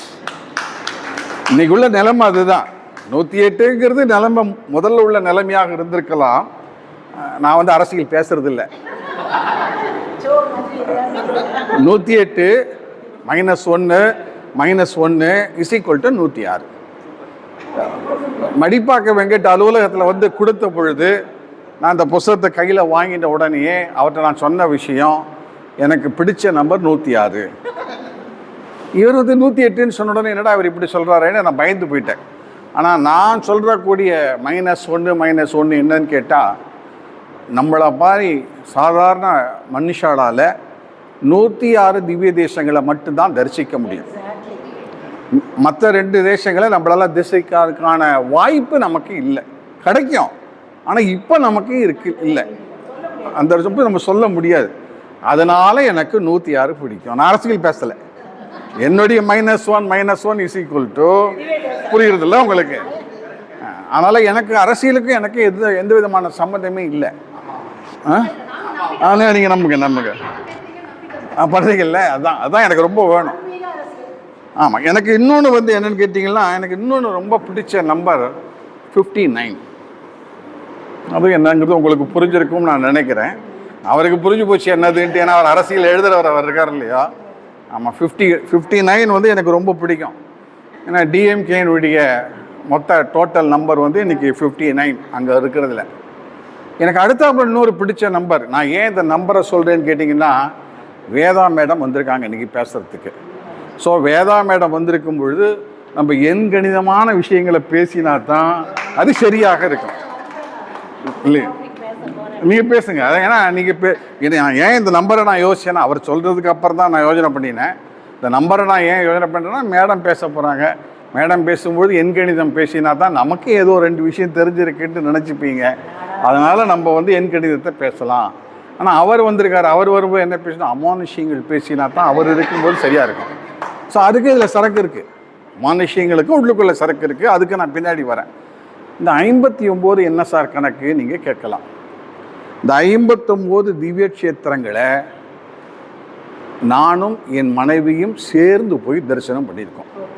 மொத்தம் டோட்டலாக 59 திவ்ய தேசங்கள் நான் கணக்கு பார்த்தேன். ஆனால் இதில் இன்னொரு சமாச்சாரம் இருக்குது. இன்னொரு நம்பரும் எனக்கு பிடிக்கும் சார், 21ங்கிற நம்பரும் எனக்கு பிடிக்கும். நீங்கள் அதை வந்து சபாநாயகர்கிட்ட போய் கேட்டுங்க, அந்த நம்பருக்கு என்ன சமாச்சாரம் என்ன ஏதுன்னு சொல்லி. அது எனக்கு தெரியாது, அந்த நம்பருக்குள்ள வேல்யூ என்னங்கிறது எனக்கு தெரியாது. 21 ஏன் எனக்கு பிடிக்குன்னு கேட்டிங்கன்னா, என் மனைவி இல்லாமல் நான் மட்டும் என் நண்பர்களோடு போய் தரிசனம் செய்தது 21. ஸோ 59 + 21 = 80 க்ஷேத்திரங்களை நான் போய் தரிசனம் பண்ணியிருக்கேன் என்னுடைய லைஃப்பில். இது முடிய நான் பார்த்தது அப்படிங்கிறது இல்லை, பேலன்ஸ் இருக்குது. 80 விஷயங்கள். என்னுடைய இன்னொரு நண்பர் ஒருத்தருக்கார், சாருக்கு நல்லா தெரியும். அவர் பேர் வந்து இந்திரன் நீலன் சுரேஷின் பேர். அவர் யூஎஸில் இருக்கார். அவர் இருக்கார் இல்லையோ, அவர் 106 க்ஷேத்திரங்களையுமே அவர் பார்த்துட்டார், 106ஐயுமே பார்த்துட்டார். நாங்கள் 2 பேரும் பேசும்பொழுது தான் நான் என்னெல்லாம் பார்த்தேன், அவர் என்னெல்லாம் பார்த்தார், அவர் பார்த்ததில் என்னெல்லாம் கிடச்சிது அப்படிங்கிறதெல்லாம் அவர்கிட்ட பேசும்பொழுது எனக்கு தெரிஞ்சு நான் உடனே இந்த புத்தகத்தை பற்றி நான் கணக்கு போட்டு பார்த்தேன், நம்ம வந்து என்னெல்லாம் பார்த்தோன்ட்டு. ஸோ இன்றைய அரசியலுக்கு அது சரியாக வந்தது என்று சொன்னால் எம்பெருமான் பார்த்துக்கொள்வார். எனக்கு நான் வந்து சாதாரண ஆள், எனக்கு அரசியல் தெரியாதுங்க, உண்மையிலேயே எனக்கு அரசியல் தெரியாது. இதில் இன்னொரு பெரிய சிக்கல் என்னன்னு கேட்டிங்கன்னா, முதல்ல பேச வரக்கூடியவங்களை வந்து ஒரு பிரமாதமான ஆளை பேச நம்ம வச்சுட்டோம்னு வச்சிங்களேன், பின்னாடி வரக்கூடிய ஆட்கள் இப்படிலாம் ஏதாவது சொல்லி அசடு வழிஞ்சால் தான் சரியாக இருக்கும். ஏன்னா அவர் பாசூரம் சொன்ன பொழுது, பின்னாடி பாசூரம் சொன்ன பொழுதே நான் அரண்டு போனேன்னா, நமக்கு இதெல்லாம் ஒன்றுமே தெரியலையே, தெரியாமல் இந்த இடத்துல வந்து உட்காண்ட்ருக்கோமே. ஏன்னா இவங்களுக்கு கூப்பிட்டதுக்கு ஒரு நியாயம் இருக்குது, ஏன்னா இவங்க என் கணிதம். அவரை கூப்பிட்டதுக்கு ஒரு நியாயம் இருக்குது, அமானுஷ்யம் இருக்குது உள்ளுக்குள்ளே. என் கணிதம் சொல்ல அதுவும் இருக்குது, நான் வரேன், அதுக்கும் பாயிண்ட்டுக்கு வரேன். நம்மளை ஏன் கூப்பிட்டாங்க? ஏன்னா எனக்கு அவரை தெரியவே தெரியாது, இவரை தெரியும் எனக்கு, இவர் மூலமாக இப்போ அவரை எனக்கு தெரிஞ்சிருக்கு. அவர் இருக்கிற இடம் பெரிய இடத்துல இருக்காருங்க, மகாராஜா நகரில் இருக்கார். அவர் சாதாரண இடத்துல இல்லை, திருநெல்வேலியில் பெரிய ஒரு இடத்துல வந்து அவர் உட்காந்துருக்காரு. ஆனால் எனக்கும் அவருக்கு இன்னொரு பெரிய கனெக்ஷன் இருக்குது அப்படிங்கிறது இந்த புத்தகத்தை பார்த்ததுக்கு அப்புறம் தெரிஞ்சது. எங்கள் ஊர்லேருந்து பக்கத்தில் இருக்கக்கூடிய ஒருத்தர் வந்து இந்த புத்தகத்தை இருக்கார், அதனால் நம்மளை கூப்பிட்டுருக்காரு போலுக்கு, ஊர் பாசம்.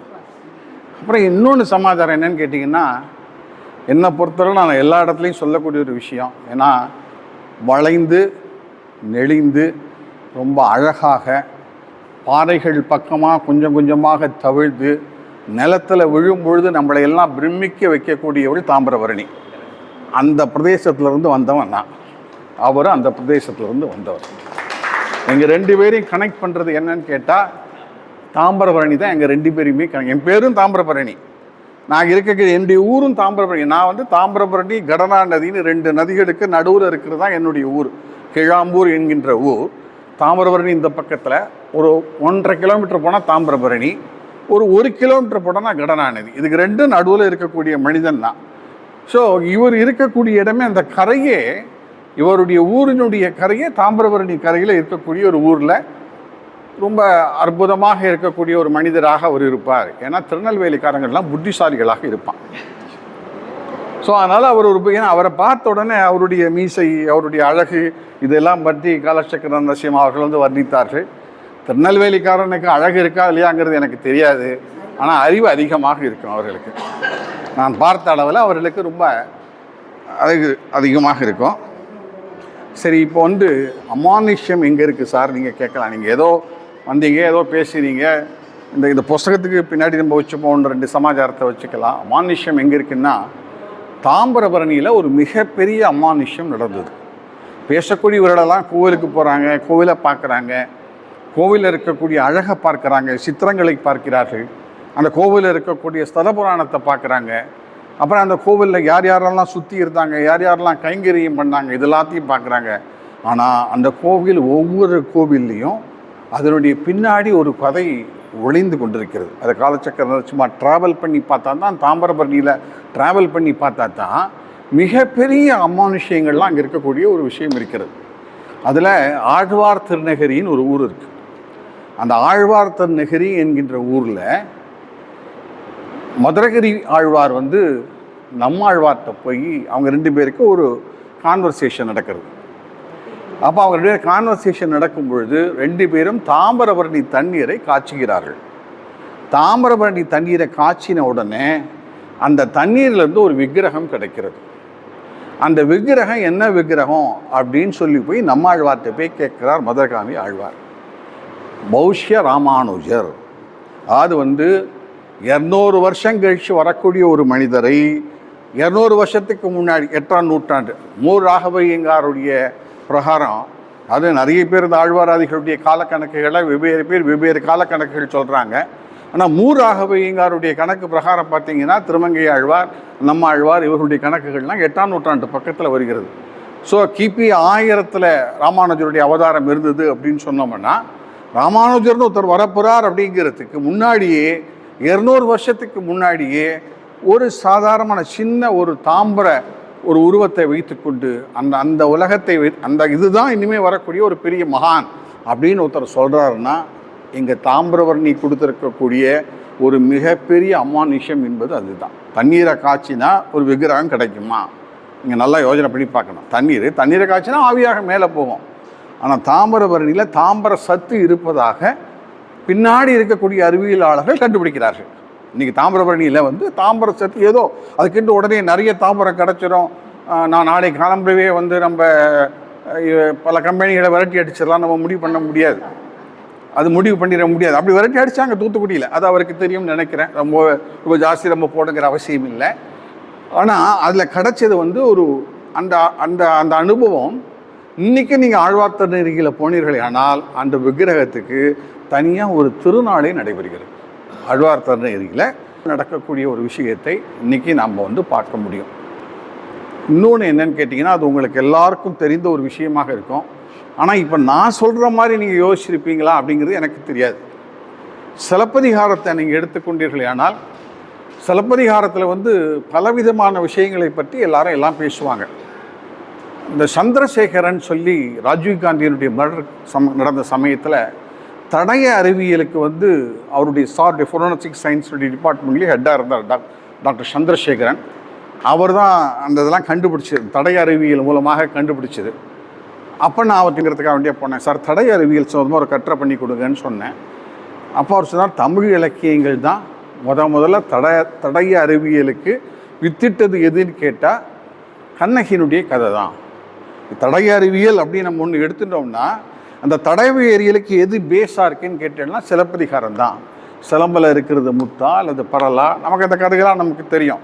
அதை வச்சு தான் அது வந்து அந்த சிலம்பு வந்து கண்ணகியோடதா அது வந்து பாண்டியனோடதா அப்படிங்கிறத கண்டுபிடிச்சது அப்படின்னு சொல்லி ஒரு எக்ஸாம்பிள் வந்து அவர் என்கிட்ட வந்து அவர் சொன்னார். அது மனசில் இருந்தது. அதை எனக்கு ஒரு கட்டுரையாகவும் அவர்கள் எழுதி கொடுத்தார்கள். அதை நான் பிரசுரம் செய்தேன். ஆனால் எனக்கு இந்த புத்தகத்தை படிக்கும்போது எனக்கு தோன்றினது என்னன்னு கேட்டால், ஸ்ரீரங்கத்தை பற்றி அற்புதமாக அவருடைய 4 லைன் அந்த கவிதை படிக்கும் பொழுது எனக்கு மனசில் தோன்றினது, ஸ்ரீரங்கத்திலையுமே கூட ஒரு தடய அறிவியல் இருக்கிறது. இப்போ நான் சொன்ன இந்த கதை சொன்னதுக்கப்புறம், சார் இந்த கதை தானே சார், எங்களுக்கு தெரியாதா சார் அப்படின்னு நீங்கள் எல்லோரும் சொல்லலாம். ஆனால் அந்த கதையில் ஒரு பெரிய தடய அறிவியல் இருக்கிறது. அது என்ன கதைன்னு கேட்டிங்கன்னா, 30, 35, 28 வருஷமாக காணாமல் போய் விடுகிறார். காணாமல் போனவனை பிடிச்சி கூட்டிகிட்டு வராங்க. கூட்டிகிட்டு வந்தவனை இவன் தான் நம்பாளான்னு பார்க்கறதுக்காக அவனுடைய ட்ரெஸ்ஸை தூக்கி கொண்டு சலவை தொழிலாளி கையில் கொடுக்குறாங்க. அவன் அதனுடைய ஸ்மெல்லை பார்த்துட்டு இவர் நம்பெருமான் அப்படின்னு அவன் சொல்கிறான். இதுதான் சார் தடய அறிவியல். நம்ம சமாச்சாரம் என்னன்னு கேட்டீங்களை பற்றி இன்றைக்கி மணிக்கணக்காக மிகப்பெரிய சயின்டிஸ்ட்லாம் பேசுவாங்க. ஆனால் அதையெல்லாம் தாண்டி நம்ம உள்ளுக்குள்ளே ஒவ்வொரு விஷயத்தையும் நம்ம பார்த்தோம்னா இந்த தடய அறிவியலுக்கு பேஸாக இந்த கதை வந்து ஒரு புராண கதையாக இருக்கலாம். இப்படிலாம் நடந்திருக்குமா சார், எத்தனை தரம் திருமஞ்சனம் நடக்கும்பொழுது அந்த ஸ்மெல் திருப்பி வருமா சார், இப்படிலாம் கேட்குறது வந்து நிறைய பேர் கேட்பாங்க உலகத்தில். அது அவர்களுடைய பாணி. நம்ம அதை அப்படி விட்டுறணும். சில விஷயங்களை நாம் நம்பித்தான் ஆக வேண்டும். சில விஷயங்களை நம்பாமல் நம்மளால் எதுவும் முடியாது. என்னை பொறுத்தவரையில் என்னுடைய தகப்பனார் புத்திசாலி, என் தகப்பனாரை விட என்னுடைய பாட்டனார் அதை விட புத்திசாலி என்று நினைக்கின்றவன் நான். ஏன்னா என் குடும்பத்தில் என்னை விட எங்கள் தாப்பா செஞ்சிருக்கக்கூடிய வேலை என்பது ஒரு மிகப்பெரிய வேலை. அவருடைய தைரியம் எனக்கு இல்லை. இந்த தென் திருப்பதிலையும் இதுக்கும் எனக்கும் கூட ஒரு கனெக்ஷன் இருக்குது. சொல்லப்போனால் இந்தியாவில் இருக்கக்கூடிய எல்லா வில்லேஜஸுக்கும் உனக்கும் கனெக்ஷன் இருக்குது போலுக்கு நீங்கள் கேட்பீங்கன்னு நினைக்கிறேன். அப்படி இல்லை. இதில் என்னடான்னா, சுந்தரபாண்டியன் ஒருத்தன் வந்து இந்த தென் திருப்பதிக்கு வரான். வந்தவன் யாகம் பண்ண வேண்டும் என்று நினைக்கிறான். ஸோ 108 பிராமணர்களை அவன் தேடுகிறான். அந்த ஸ்தல புராண கதை உங்களுக்கு தெரிந்திருக்கும் என்று நினைக்கிறேன். அந்த 108 பிராமணர்களில் 107 பேர் வந்துடுறாங்க. 108ஆக இவரே வந்து சுந்தரபாண்டியனுக்கு வந்து ஆமாம் அங்கேயும் நம்பர் குறைஞ்சி போச்சு. ஆமாம், அது ஒன்று தான் குறைஞ்சிதானா. ஸோ 107 ஆகி அவரே சாமியே நேரம் வந்து 108ஆக ஆன ஒரு இடம் சுந்தரபாண்டியன். அந்த சுந்தரபாண்டியன் என்னுடைய கீழாம்பூர் கிராமத்தில் சேரர்களை வந்து போரிட வேண்டும் என்பதற்காக அங்கே வந்து ஒரு நீங்கள் அதை பற்றின ஆய்வுகளெல்லாம் பார்க்க வேண்டும் அப்படின்னு நீங்கள் நினச்சிங்களான்னா, மணிமுத்தாருக்கு கீழே ஒரு அற்புதமான ஒரு சிங்கம்பட்டி ஜமீன் என்று சொல்வார்கள். சிங்கம்பட்டி ராஜா. நம்ம தமிழ்நாட்டில் இருக்கக்கூடிய ராஜாக்களில் எனக்கு தெரிஞ்சு பிரிட்டிஷ்காரனுடைய காலத்தில் முடிசூட்டப்பட்டு ராஜாவாக இருந்து நான் பார்த்தது வந்து சிங்கம்பட்டி ராஜாவை. நம்ம நல்லிக்கு ரொம்ப வெரி க்ளோஸ் ஃப்ரெண்டு. நல்லினுடைய கெஸ்ட் ஹவுஸில் தான் ராஜா தங்கியிருப்பார். இவர் ராஜா பாஸ்டவை இப்போ போயிட்டார். முருகதாஸ் தீர்த்தபதியின் பேர் அவருடைய பேர். ஸோ அவர் வந்து அந்த ராஜாக்களுடைய வம்சம். அவங்களுடைய இடத்துல சில செப்பேடுகள், அவங்களுடைய சில விஷயங்கள்லாம் இருந்தது. அதில் சேரர்களை வெற்றி கொள்வதற்காக இந்த சுந்தரபாண்டியன், இது வந்து முழுசுமே வந்து நமக்கு பாண்டியனுடைய ஹிஸ்ட்ரி வந்து சோழ ஹிஸ்ட்ரி மாதிரி சரியாக கிடைக்கல. சிலதெல்லாம் அங்கங்கங்கே மாறி போச்சு, சில விஷயங்களெல்லாம் மாறி போயிடுது. ஏன்னா டாக்குமெண்டேஷன் சோழ தேசத்தில் நடந்த மாதிரி பாண்டிய தேசத்தில் வந்து டாக்குமெண்டேஷன் வந்து சரியாக நடக்கலை. சரியாக நடக்காமல் போன காரணத்தால் சில விஷயங்கள் நமக்கு தெரியாமல் போயிடுச்சு. பின்னாடி வரும்பொழுது தான் டாக்குமெண்டேஷன் நமக்கு சரியாக நமக்கு கிடைக்கிறது. ஆகவே அந்த சுந்தரபாண்டியன் அந்த ஊரில் இருந்து ஒரு அஸ்வமேத யாகம் பண்ணினதாகவும், அவனுக்கு வந்து இது வந்து புராண கதை, நான் இப்போ சொல்ல போகிறது புராண கதை. அவனுக்கு வந்து சுப்பிரமணியரே வந்து குழந்தையாக அவதாரம் செய்ததாகவும், அவன் சிவசேலம்னு ஒரு ஊர் இருக்குது திருநெல்வேலி மாவட்டத்தில், அந்த சிவசேலபதி நாதரை போய் அவன் வணங்கி அவரை வந்து அவன் குலதெய்வமாக ஏற்றுக்கொண்டதாகவும் ஒரு கதை அங்கே வழங்கப்படுகிறது அந்த சுந்தரபாண்டியன் சமாச்சாரமாக. அந்த சுந்தரபாண்டியன் அவங்க ஊருக்கும் சம்பந்தம் உடையவர் அந்த சுந்தரபாண்டியன். அது மட்டும் இல்லை, இன்னொரு விஷயமும் சார் தெரிஞ்சுக்கணும். அங்கே இருக்கக்கூடிய கோவிலுக்கு தேங்காயை நேவேத்தியம் பண்ணணும்னு சொல்லி கர்னல் துரை அப்படின்னு சொல்லி ஒரு பிரிட்டிஷ்காரன் வரான். அவன் பேர் வந்து கர்னல் துரை. இது நிஜமாக நடந்த சமாச்சாரம். அவன் வரான். வந்த உடனே அந்த கோவிலுக்கு சொந்தமான தோட்டத்தில் போய் இப்போ இளநீர் போய் பறைச்சிடுவா, சாமிக்கு வந்து நேவேத்தியம் பண்ணணும்னு சொல்கிறான். இவன் போய் போன உடனே இந்த காவலாளி சொல்கிறான், அதெல்லாம் பறைக்க முடியாது, துறையாது கரையாவது பயா, இது வந்து கோவிலுக்கு சொந்தமானது, இப்போ இங்கே எப்படியா நீ போய் இதை போய் எடுக்க முடியும்னு அவன் மறைக்கிறான். உடனே இந்த துறை கேட்குறான், அவங்க பெருமாளுக்கு என்ன 3 கொம்பா, அவங்க இவருக்கு என்ன 3 கொம்பா உனக்கு அப்படிங்கிற மாதிரி இவருடைய பேச்சு வார்த்தை வருகிறது. உடனே கடைசியில் இந்த தேங்காயை வந்து ஒரு தேங்காயை வலுக்கட்டாயமாக பறைச்சி அதை உரித்த பொழுது அதில் 3 கொம்பு இருப்பதை பார்க்கிறான் துரை. கர்னல் துரை வந்து பார்க்குறான். பார்த்த உடனே இது வந்து கல்வெட்டில் என்ன சொல்கிறாங்கன்னா, 6 அணா தினசரி நித்தியப்படிக்காக அந்த கோவிலுக்கு கொடுப்பதற்காக நான் உத்தரவிடுகிறேன் அப்படின்ற ஒரு உத்தரவாகவே சார்கிட்ட போய், சார் உங்களுக்கு 3 கொம்பா 2 கொம்பான்னு கேட்காதீங்க, அவர் ஒரு பெரிய கொம்பு, அவர் தான் சொல்லிட்டார், ஆரம்பத்திலே சொல்லிட்டார், அவர் தான் ஒரு பெரிய ராஜா மாதிரி இருக்கார் அப்படின்னு சொல்லிட்டு. ஸோ அவருடைய ஊர் வந்து அவ்வளவு பெருமை பெற்ற ஒரு ஊர்லேருந்து ஒருத்தர் எழுதுகிறார் அப்படின்னு சொன்னோம்னா, அந்த வார்த்தைகளில் இருக்கக்கூடிய வித்தகம் வந்து ஒவ்வொன்றத்துலேயும், நான் இந்த கவிதைகளெல்லாம் நான் பொதுவாக நான் எல்லா நூலையும் யார் எந்த நூலை கொடுத்தாலும் நான் முழுசும் படிச்சிருவேன். அந்த இவருக்கு மடிப்பாக்கத்துக்கு தெரியும். நான் என்னென்னு கேட்டால், நான் அந்த கதைகளை பற்றி நான் விமர்சனம் பண்ணுறதில்லை. ஏன்னு கேட்டிங்கன்னா, நான் அதை விமர்சனம் பண்ணிட்டேன்னு வச்சுக்கலாம், அப்புறம் நீ இந்த புத்தகத்தை படிக்க மாட்டீங்க. நான் இந்த கவிதை லட்சணத்தை ஏதாவது 1 2 சொல்லணும், நான் எல்லாத்தையும் சொல்கிறதுக்கு எனக்கு ஆசை தான். நான் எல்லாத்தையும் சொல்லிட்டேன்னு வச்சுக்க, அப்புறம் இந்த புத்தகத்தில் இருக்கக்கூடிய முழுமை வந்து உங்களுக்கு தெரியாமல் போயிடும். நம்ம வாங்கி நாம் படித்தா தான் எதுலேயுமே வந்து அதில் வந்து ஒரு சிரத்தை இருக்கும்.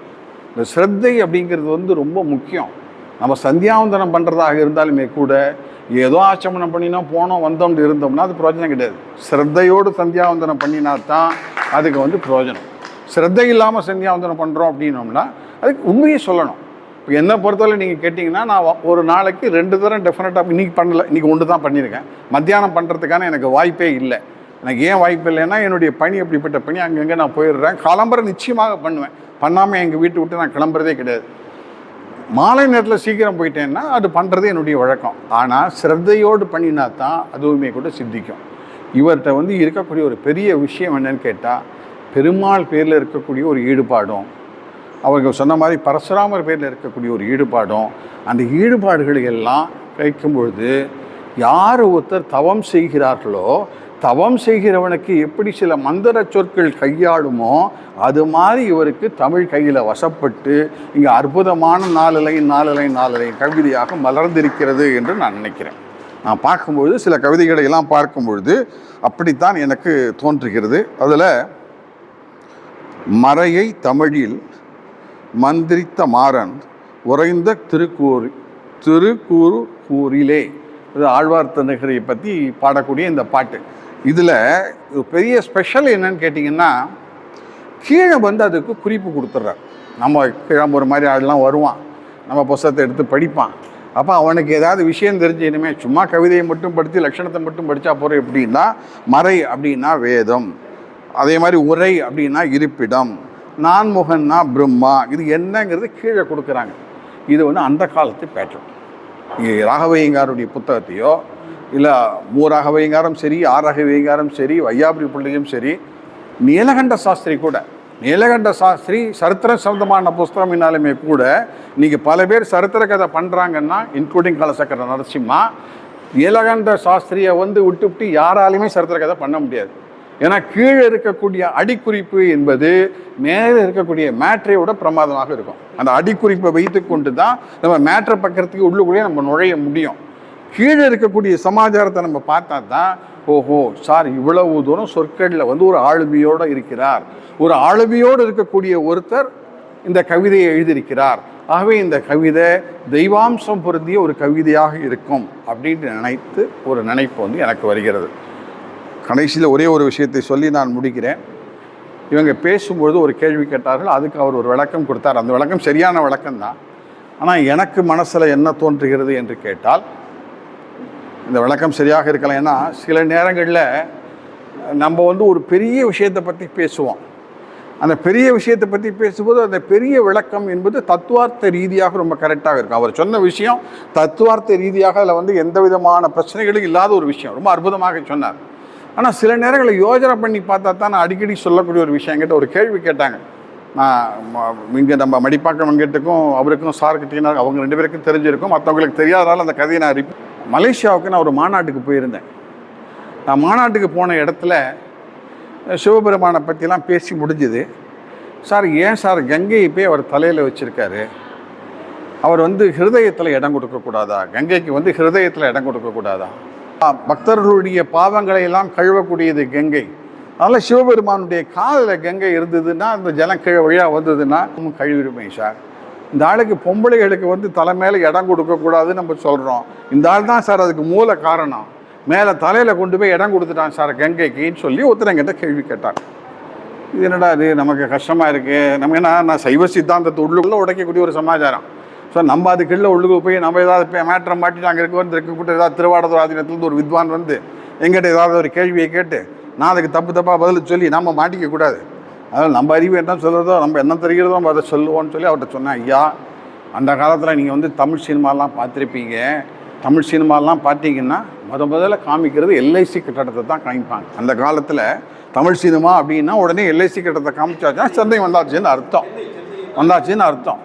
அது மாதிரி மலேசியா அப்படின்னு இன்றைக்கி நீங்கள் போனீங்கன்னா, ஏன்னா மலேசியாவில் கேட்கப்பட்ட கேள்வி, மலேசியான்னு கேட்டோன்னா அந்த ட்வின் டவர் அங்கே வந்து 144 மாடி அனந்தகிருஷ்ணன் சொல்லி ஒருத்தர், அவர் தான் அந்த பில்டிங்கை கட்டியிருக்கிறார்.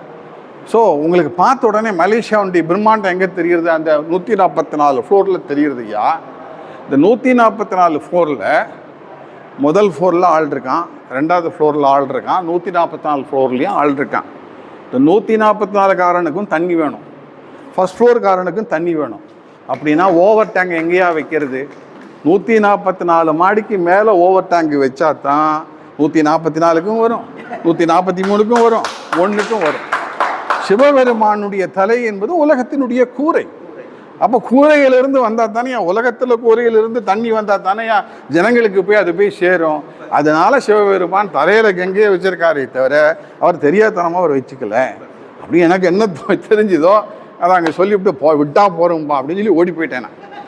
அது மாதிரி இவங்க வந்து ஏதோ நான் பெரிய இவரிடம் கேள்வி கேட்கிறேன்னு தான் ஆரம்பிச்சிட்டாங்க. நல்ல வேளைக்கு அவர் உடனே உள்ளுக்குள்ளே புகுந்து அவர் ஏதோ ஒரு சமாச்சாரத்தை சொன்னதால ஐயா நம்ம தப்பிச்சோம்ப்பா. ஏன்னா நமக்கு தெரிஞ்சது கொஞ்சம் குறைவு தான், இவங்களுக்கெல்லாம் தெரிஞ்சது என்பது ரொம்ப அதிகமானது. ஏன்னா நிறைய பேர்கிட்ட பழக்கம் இருக்குது, வியாபகம் இருக்குது, கையாடல்கள் இருக்குது, அவங்களுடைய கதையில் வரக்கூடிய அந்த சம்பவங்களை எல்லாம் கோர்க்கக்கூடிய ஒரு திறமை இருக்குது. இவங்க அற்புதமாக கவிதை எழுதுவாங்க, கட்டுரை எழுதுவாங்க, கதை எழுதுவாங்க. கதைகளில் வந்து நிறைய பரிசுகளெல்லாம் வாங்கியிருக்காங்க. நம்ம வந்து இதையெல்லாம் பார்த்து ரசிச்சிருக்கோமே, இதுக்கு என்னடா அப்படின்னு நான் யோசனை பண்ணி பார்த்தா என்னன்னு கேட்டிங்கன்னா, அவங்களுடைய கேள்வியினுடைய நுணுக்கம், அது நுட்பம் என்னன்னு கேட்டால், சிவபெருமானுடைய ஸ்திரீயாக இருக்கக்கூடியவளுக்கு, அந்த அம்பாளாக இருக்கக்கூடியவளுக்கு சம்ஸ்கிருத பெயர்களாக எல்லாம் இருக்கு. ஆனால் வைணவத்தில் இருக்கக்கூடிய தாயாருக்கு எல்லாம் தமிழ் பெயராக இருக்கு. அப்படிங்கிறது தான் நீங்கள் கேட்ட கேள்வியினுடைய நுட்பம் என்று நான் நினைக்கிறேன். அதான நுட்பம். ஏன்னா அந்த பேர்கள் பகரக்குழலா என்ன எதுக்குது அந்தந்த ஊருக்கு ஏற்ற மாதிரி பேர் இருக்கும். அது இல்லை, அவங்க ரொம்ப டெக்னிக்கலாக போனாங்க அவங்க. அதாவது இதெல்லாம் அங்கெல்லாம் பார்த்தா எல்லாம் சம்ஸ்கிருத வாடையாக இருக்குது, இங்கே பார்த்தா எல்லாம் தமிழ் வாடையாக இருக்குது. அது ஏன்னு கேட்டிங்கன்னா, வைணவத்தை பொறுத்த வரையில் வேதம் தமிழ் செய்த மாறன். ஸோ இங்கே எல்லாமே தமிழ் தான் முக்கியம். வைணவத்தை பொறுத்தவரையில் நீங்கள் எடுத்துக்கொண்டீர்கள் என்று சொன்னால் தமிழ் தான் முக்கியம். சிவபெருமான் நியாயத்துக்கு பார்த்தா நம்ம ஊர் கடவுள் இல்லை, அவன் இமயமலையிலிருந்து இங்கே இறக்குமதியானவன். ஸோ அந்த பிரதேசங்களெல்லாம் நம்ம போய் பார்த்தோமானால் அங்கெல்லாம் சம்ஸ்கிருதத்தினுடைய ஆளுமை என்பது, கிரந்த ஆளுமை என்பது, அந்த லிபி என்பது அங்கெல்லாம் ரொம்ப அதிகம். ஆகவே அங்கே இருக்கக்கூடிய மகா பெரிய ரிஷிமார், தபஷிகள், இவங்களெல்லாம் மனசில் அவங்களுக்கு உடனே வருது. சாட்சாத்துக்கிற எண்ணம் மனசு உள்ளுக்குள்ளே தோன்றி, இவ பரமேஸ்வரியாக இருக்கா, இவ பார்வதியாக இருக்கா அப்படிங்கிற எண்ணம் அவங்களுக்கு வந்து அவங்க சம்ஸ்கிருதத்திலேயாக அவங்களுடைய பேரை கொண்டு வந்தாங்க. இவங்க வைணவம் தமிழுக்கு தொண்டு செய்கின்ற ஒரு காரணத்தினால தமிழ் பெயராக இங்கே அமைந்தது என்று சொல்லி உங்கள்கிட்ட வந்து விடைபெறுகிறேன். நன்றி, வணக்கம். சகோதரர் ராஜேஷ் அவர்கள் வர வேண்டும். ராஜேஷ் அவர்கள் வந்து எங்கள் ஐயா கீழாம்பூராருக்கு மரியாதை செலுத்த வேண்டுகிறேன். முகில் மாறன், அழகான தமிழ் பெயர் ஐயா, அழகான தமிழ் பெயர். நல்ல வேளை வடக்கிலேருந்து இறக்குமதி ஆகிறனி.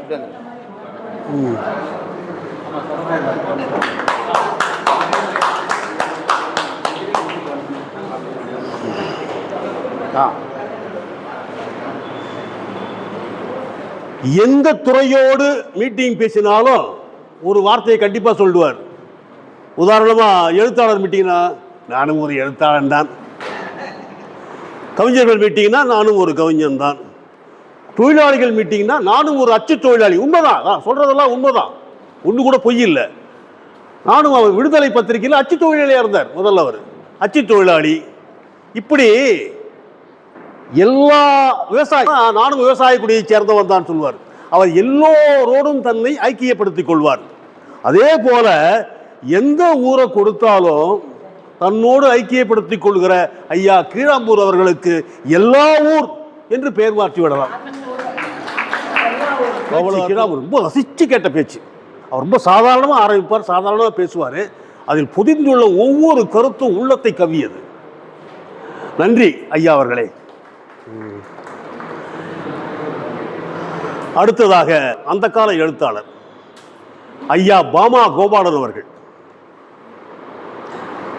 ஐயா பாமா கோபாலன் அவர்களை நாங்கள் நுணுக்கமாக ரசிச்சிருக்கோம். குமுதம் பத்திரிகை அவருடைய எழுத்தை, நிறைய எழுத்தை தாங்கி வந்தது. அவரை திருமணம் செய்து கொண்டார் என்னுடைய தமக்கை வேதா கோபாலன் அவர்கள். பாமா அவர் தான் பண்ணிட்டாரு, ஒய்ஃப் வந்த உடனே எஸ் எஸ் எஸ் என்ன மாதிரி தான். பாமா கோபாலனை ஆமா கோபாலன் ஆக்கிய அன்பு சகோதரியே, இவருக்கு இன்னொரு முகம் உண்டு. அது என்ன முகம் என்றால் வாணிகள் சாத்திர முகம், ஜோசிய முகம் ஒன்று உண்டு. நவகோள்களோடு நட்பு பாராட்டுபவர். ராகு கேது எனும் சாயா கிரகங்கள் தாயாக இவரை நினைத்து சாய்ந்து கொள்ளும். சில பேருக்கு ஜோசியம் ஒரு போதை, ஜோசியம் சில பேருக்கு வைன், இவருக்கு அது டிவைன். அவரை வேற்று கிரக மொழியோடு பேசிவிடாதீர்கள், எங்களுக்கு தெரிந்த ஒரே மொழியான தமிழில் பேசுங்கள். வாருங்கள் அம்மா. மேடையில் வீட்டிற்கும் பெரியோர்களுக்கும் எதிரில் அமர்ந்திருக்கிறவர்களுக்கும் என்னுடைய வணக்கம். உயர் வர உயர்நலம் உடையவன் எவனவன், மயர் வர மதிநலம் அருளினன் எவனவன், அதிபதி எவனவன், துயர் அரு சுடரடி தொழுது ஏழு என் மனனே. இருங்க இந்த இவங்க வந்து பர்வீன் சுல்தானா வந்து தெளிவரவே மொழி அந்த மாதிரிலாம் நான் வந்து ப்ரேயர் சாங் சொல்லலை. சரி, இது திவ்ய தேசம் பற்றின மீட்டிங், ஸோ இங்கே ஏதோ ப்ரிப்பேர் பண்ணிட்டு வரேன், அதுவும் இல்லை. நான் ஏன் இந்த பாசுரத்தில் ஆரம்பிக்கிறேன் அப்படின்னா, 5ஆம் கிளாஸில் எனக்கு பாடத்தில் வந்தது ஒரு தேம்பாவணி, ஒரு திருவாச்சகம், ஒரு இது பாசுரம் எல்லாம் வரும் இல்லையா. அந்த மாதிரி வந்தபோது ஒரு நாள் உட்காந்து படிச்சுட்டு இருக்கேன். இதை நான் எங்கள் அம்மா அப்படியே கை காரியத்தை போட்டுட்டு ஓடி வந்தா. என்ன நீ பாசுரமெல்லாம் சொல்கிற அப்படின்னா, இல்லைம்மா எனக்கு வந்து ஸ்கூலில் மனப்பாட பகுதி வந்திருக்கு. அடே அப்பா, இது மாதிரி எல்லாத்தையும் வச்சா நல்லா இருக்குமே, இதெல்லாம் கற்றுக்கிறேலே. ஸோ நான் என் வாழ்க்கையில் பார்த்த முதல் பாசுரம் அது. அதுக்கப்புறம் எங்கள் அம்மா தளிகை பண்ணிகிட்டே பாசுரங்கள்லாம் சொல்லிகிட்டே இருப்பா. கற்றலிற் கேட்டலேனர்கள் வந்து காதில் விழுந்தது. அடுத்தது 8ஆம் வகுப்பு. 8ஆம் வகுப்பில் எனக்கு பழனின்னு ஒரு மாஸ்டர் இருந்தார். இவ்வளோ தான் இருப்பார், நிஜமாகவே அகஸ்தியர் மாதிரி தான் இருப்பார். பழனி மாஸ்டர் வந்து அழகான ஒரு பாயிண்ட் சொன்னார். தமிழுக்கு ஏன் தமிழ்னு பேர் வந்தது தெரியுமான்னு. எனக்கு என் பேரே ஏன் வந்ததுன்னு தெரியாது, தமிழ் பேரெல்லாம் எங்கேன்னு தெரியாது சார் அப்படின்னும். உலகிலே எந்த மொழியிலையுமே இல்லாத ஒரு அழகாத்தை தம்மிடம் கொண்டதுனால் தமிழ் அப்படின்னு ஆச்சு அப்படின்னார். ஓ அப்படியா அப்படின்னு கேட்டோம்.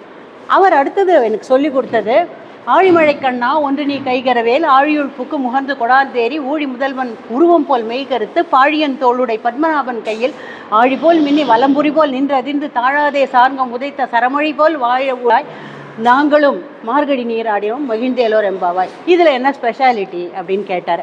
தெரியலையே சார் அப்படின்னா.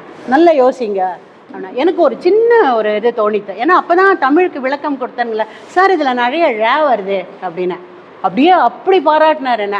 போய் வீட்டில் பாருங்கள் இதில் எத்தனை ழகரம் வருதுன்னு. டங் ட்விஸ்டர் அது ஆக்சுவலி. என்னுடைய கணவருக்கு ஸ்ட்ரோக் வந்த போது டாக்டர் சொன்னார், நீங்கள் வந்து விஷ்ணு சஹஸ்ரநாமம் சொல்லுங்க, அவருக்கு ஸ்ட்ரோக் சரியாகும். அது தவிர இந்த ஆழிமழை கண்ணா சொல்லுங்க, நாக்கு மடங்கும் அப்படின்னார். நாமளும் போய் சொல்லி பார்த்தோன்னு வச்சுங்களேன், அவ்வளோ ழகரம் இருக்குது தமிழுக்கே. என்னமோ தமிழை நம்ம தான் தமிழை வளர்த்துருக்கோம், நம்ம வைணவர்கள் தான் தமிழை வளர்த்திருக்கிறார்கள், பாசுரங்கள் தான் தமிழை வளர்த்திருக்கின்றன. அதனால் இந்த ழகரத்துக்கு அவ்வளோ அழகு இருக்கிறதுனால இன்றைக்கி அதுக்காகவது மழை பெஞ்சா தேவையில்லை. ஆழிமழை கண்ணா சொன்னால் மழை வரும்னு நம்பி ஒரு இடத்துல மீட்டிங் நடந்து ஆழிமழை கண்ணா சொல்ல போகிறோம், இத்தனை தரம் சொல்ல போகிறோம். 108 இவர் 108 சொன்னார் இல்லையா. இந்த 108 நியூமராலஜி நான் கடைசியில் சொல்கிறேன். அந்த 108, 106, 59, 21 எல்லாத்த பற்றியும் கடைசியில் நான் சொல்கிறேன். அவர் சொன்ன அத்தனை நம்பரும் என் மைண்டில் இருக்குது. ஆச்சா, இந்த சரிம்மா நீ படித்ததெல்லாம் சரி, இப்போ இந்த புக்கை பற்றி என்ன பேசுவார். அவர் வந்து மைண்டில் அவரோட மைண்ட் வாய்ஸாக தான் கேட்கும். ஏம்மா அப்படி பேசுங்க ஏம்மா இதை பற்றி ஏதோ நீ படித்தது, நீ தெரிஞ்சின்றது, உன்னோட பாண்டித்யம்லாம் சொல்லிட்ட, என்னோட பாண்டித்யம் எப்போ சொல்ல போகிற அப்படின்னு கேட்குறாரு. அவர் சொன்ன மாதிரி தான் 108 திவ்ய தேசமும் சேவிச்சிருக்கேன் அப்படின்னு யாரும் சொன்னால் நம்பவே நம்பாதீங்க. 108 திவ்ய தேசம் சேவிச்சோம் உங்கள்கிட்ட வந்து சொல்ல முடியாது. அதை 106 தான் சேவிக்க முடியும். 107வது திருப்பார்கடல், 108வது ஸ்ரீவைகுண்டம் பெருமாள் திருவடி தான். அதனால் அதை சேவிக்க முடியாது.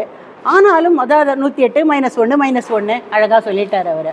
இந்த 108 திவ்ய தேசங்கள் பற்றின எழுதணுன்ற ஒரு தாட் வந்தது பார்த்தீங்களா, அதுக்கு இவருக்கு ஒரு கிளாப் கொடுத்துடலாம் நம்ம. சரியா, நாம் வந்து சேகரை மாலா காதலித்தாள் எல்லாம் வேணால் எழுத முடியும், பட் இது எழுதுறது கஷ்டம்.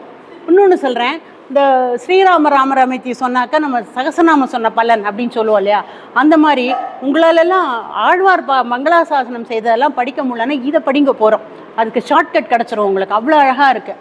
ஸோ திவ்ய தேசம் இது வந்து நிறைய பேருக்கு ஒரு டவுட் வரலாம். அது என்ன திவ்ய தேசம்?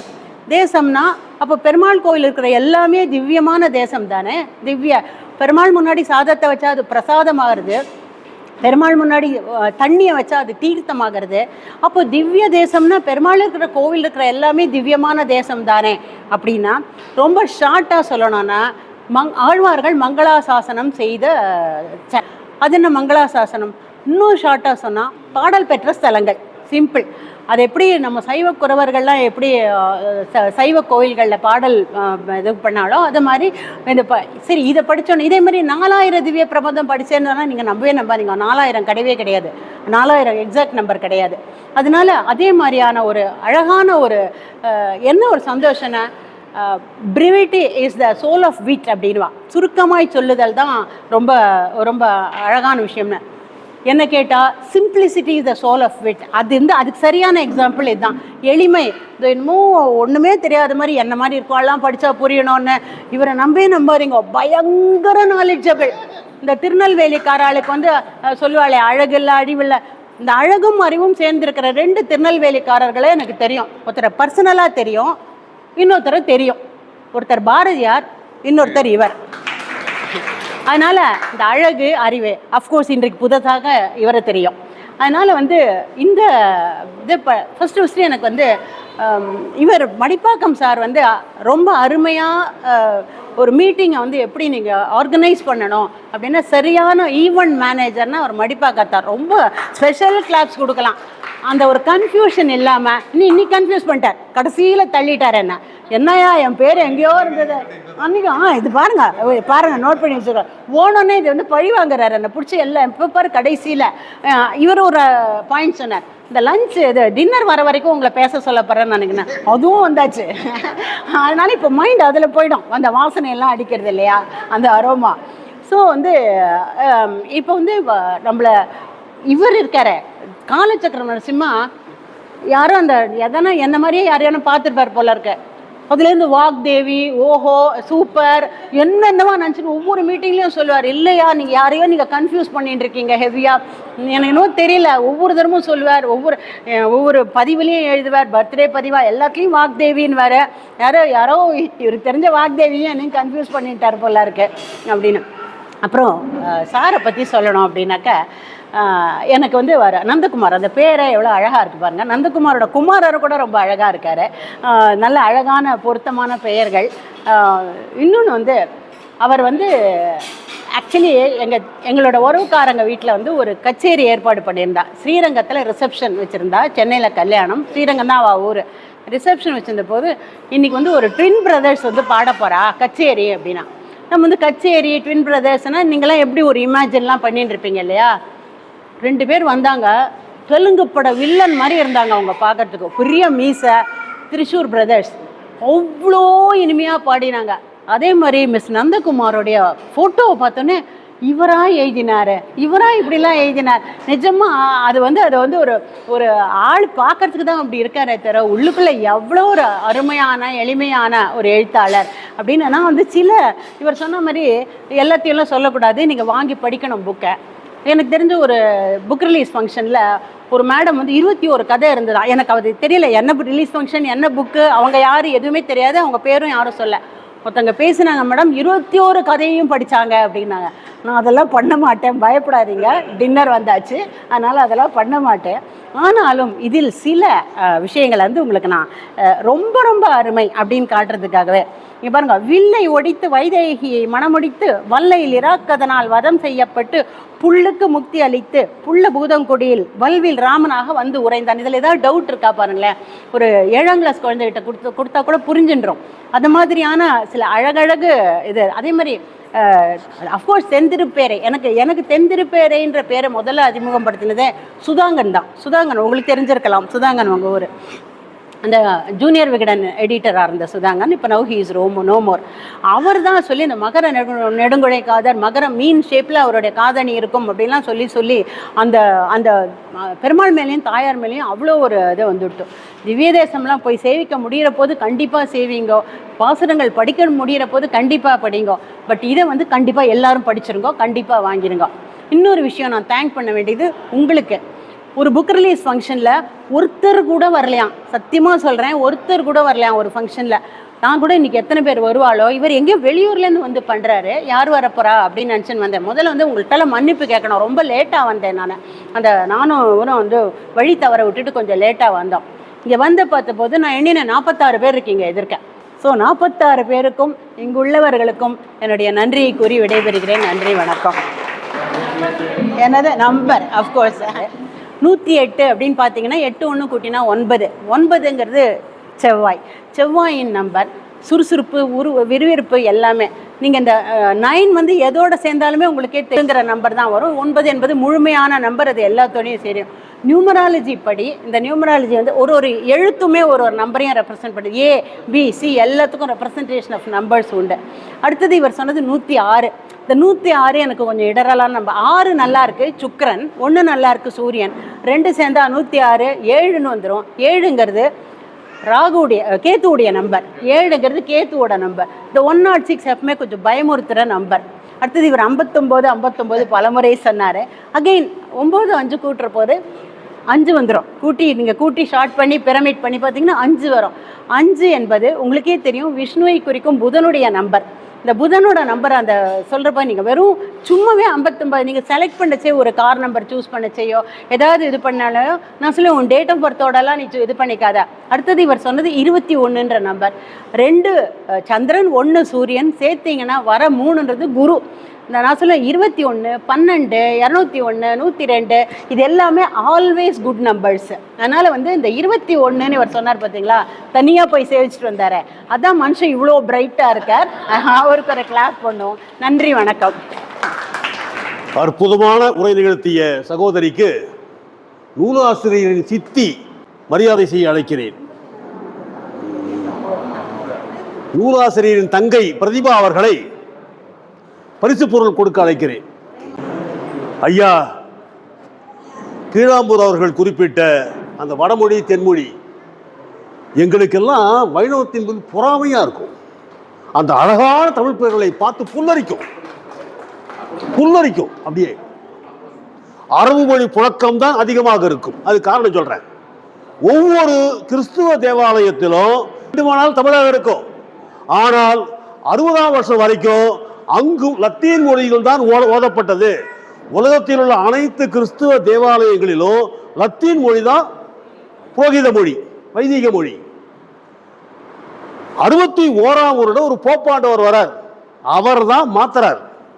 எல்லாம் வெர்னாகுலர் லாங்குவேஜ், உள்ளூர் மொழியில் வழிபாடு நடத்த வேண்டும் சொல்லிட்டு அவர் தான் மாத்துறார். அதுவரையும் அங்கேய லத்தீன் மொழி தான். இந்திக்கான மொழியாக சமஸ்கிருதம் பயன்பட்டது இந்தியா முழுக்க, பாரதம் முழுக்க. அதுக்கு காரணம் என்னவென்றால் வெளியூர் பயணிகள், மாநில பயணிகள், வெளி தேச பயணிகள் எல்லோரும் அந்தந்த ஊர் கோயிலுக்கு வந்து போகக்கூடும். அங்கே வேறு ஒரு மொழியில் சடங்கு நடந்தால் அவனுக்கு புரியாது. ஒரே மொழியில் தன் ஊரில் இருக்கும் அதே மொழியில் சடங்கு நடந்தால் புரிந்து கொள்வான், இறையோடு ஒன்றுவான். அந்த காரணத்துக்காக எல்லா மதங்களிலும் அந்த ஏற்பாட்டை செய்துதான் இருந்தார்கள். அப்படித்தான் இந்து மதத்தில் அந்த கோயில்களில் வடமொழி பெயர்கள். ராமானுஜர் என்கிற புண்ணியவான் வைணவத்திற்கு கிடைத்தார், எங்களுக்கு கிடைக்கவில்லை. அப்படி ஒரு ஆள். என்ன கோயில் உள்ள நடைமுறை ஒழுங்கைப்பார்களே, நம்ம நைவேத்தியம் கொடுத்தீங்களா அப்படின்னு அதெல்லாம் கிடையாது. கண்டருளை செய்தல் காதுக்கே இனிமையா இருக்குதுங்க. அந்த தமிழ் காதுக்கே இனிமையா இருக்கு. கண்டருளை செய்தல். அங்க வீட்டில் எல்லாம் திருக்கண்ணமுது, அந்த எல்லா புழக்கமும் அற்புதமான தமிழில் ராமானுஜர் வடிவமைத்தார். எங்கள் சைவத்துக்கு அப்படி ஒரு மகான் எங்களுக்கு கிடைக்கவில்லை. அது எங்கள் குறை. வருங்காலம் அதை நிறைவு செய்யும் என்று நம்புகிறோம். அது ஒரு பக்கம் இருக்கட்டும். அப்புறம் ஆனால் உங்களை பார்த்து நான் பொறாம தான் படுறேன். அந்த தமிழ் பேரை பார்த்து ஏலவார் கோழி என்று சொல்லும் போதே வாசனை அடிக்குது, ஏலக்காய் வாசனை. அடுத்ததாக அடுத்ததுதான் இந்த சாப்பாட்டு நேரத்தில் தான் ஒருத்தரை பேச கூப்பிடணும்னு நினைச்சேன் நான். அதான் இடியாப்பம் நெய்ய தெரிந்தவர், சேவை செய்ய தெரிந்தவர், அந்த அற்புதமான மகானுபாவரை மேடைக்கு அழைக்கிறேன். மேடைக்கு வரவேற்கிறேன். எல்லாருக்கும் வணக்கம். முதல்ல நூலை பாராட்டு. ஏன்னா அந்த நூலுக்கு கவிமாலைன்னு பேர் வச்சதே ரொம்ப அழகாக இருக்குது. 108 தலம்னாக்கா 108 மலர்னு கூட வச்சுக்கலாம். ஒவ்வொரு தலமும் ஒரு மலர். அந்த 108 மலரை தொடுத்து ஒரு மாலையாக கொடுத்துருக்காரு இந்த நூலாசிரியர். 108 திவ்ய தேச கவிமாலை. ஒவ்வொரு திவ்ய தேசத்துக்கும் ஒரு தனி கவிதை, சுருக்கமாக இனிமையாக பக்தி கலந்து பெருமாளோட பேர், தாயார் பேர், தீர்த்தம், விமானம், வரலாறுன்னு எல்லாமே கலந்து கட்டி ரொம்ப சுருக்கமாக எளிமையாக படிக்கிற மாதிரி கொடுத்துருக்காரு. அதுக்கு ஒரு சபாஷ் பாடலாம் இருக்குது. இன்றைக்கி நம்ம வாழ்க்கை ஃபாஸ்ட் ஃபுட் மாதிரி தான், ரொம்ப வேகமாக தான் இருக்குது. எதுவுமே நிதானமாக கிடையாது. நமக்கு ரொம்ப வேகமாக ட்ராவல் பண்ணுற செயல் தான் நம்மளும் இருக்கோம். ஊராக போய் 108 தலத்தை தரிசிக்கிறதுக்கு பலரால் நேரம் இப்போ இருக்காது. ஆனால் இந்த புக்கை வாங்கி நீங்கள்லாம் படிச்சிங்கனாக்கா அந்த திவ்ய தேசத்துக்கு தரிசனம் பண்ண புண்ணியம் கண்டிப்பாக உங்களுக்கு கிடைக்கலாம். அதனால் கண்டிப்பாக இங்கேருந்து முடிச்சுட்டு போகும்போது ஆளுக்கு ஒரு கையில் புக்கு இருந்தாக்கா நூலாசிரியர் நானும் சந்தோஷப்படுவோம். எல்லாம் இருக்குது, படிக்க நோட் பண்ணி பேச முடியாது, எனக்கு டின்னர் வந்தாச்சு. ஆழ்வார்கள் பாடினாங்க, அவங்க பாட்டை நாம் படிக்கிறோம். இந்த நூலாசிரியர் ஆழ்வார்கள் காட்டின வழியில் நமக்காக ஒரு கவி மாலையை அழகாக தொடுத்திருக்காரு. 108 தலம் போக முடியலன்னா என்ன, இந்த 108 கவிதையை மனசுக்குள்ளே போட்டு ஒரு மாலையாக படித்து கட்டுவோமே, அதுக்கு சாத்துவோமே. படித்தா தரிசனம், பாடினா ஆனந்தம், பகிர்ந்தா புண்ணியம். அதுதான் இந்த 108 திவ்ய தேச கவி மாலை. ஸோ இந்த நிகழ்ச்சியை என்ன நடத்தி திருநெல்வேலியிலேருந்து அவருக்கு யாரோ தப்பாக கைட் பண்ணிருக்காங்க, இவர் நல்லா நடத்துவார் அப்படின்ட்டு. அதையும் நம்பி என்கிட்ட ஒரு கொடுத்துருக்காரு. ஸோ அந்த வாய்ப்புக்காக நான் நன்றி சொல்லிக்கிறேன். என்னோடய அழைப்புக்காக இத்தனை பிரமுகர்களும் நூலாசிரியர் முன்னாடியே தெரியலன்னா கூட என் மேலே ஒரு நம்பிக்கை வச்சு வந்து ஒத்துழைப்பை கொடுத்து சிறப்பாக நடத்தி கொடுத்ததுக்கு எல்லாருக்கும் நன்றி. வந்திருந்த ஆடியன்ஸுக்கு ரொம்ப நன்றி. சகோதரர் சுரேஷ் அவர்களை மேடைக்கு அழைக்கிறோம். சாரி, மூத்த சகோதரரை மேடைக்கு அழைக்கிறோம். நூலாசிரியர் அத்திம்பேர் ராஜா. நூலாசிரியர் அத்திம்பேர் ராஜா அவர்களை மேடைக்கு அழைக்கிறேன். ராஜா அவர்கள் பரிசு பொருள் வழங்குவார்கள். ஒரு ஜாதியின் பார்ப்பட்டதாக இருக்கு கிடையாது, தூய தமிழ் பேர் அது. அத்தை அன்பர், அத்தை அன்பர் என்பதுதான் அத்திம்பேர். அதே போல அம்மாஞ்சின்னு சொல்லுவான், கிண்டலா சொல்லுவான். அம்மான் செய், மாமா மகன் அர்த்தம். அம்மான் செய் என்பதுதான் அம்மாஞ்சி.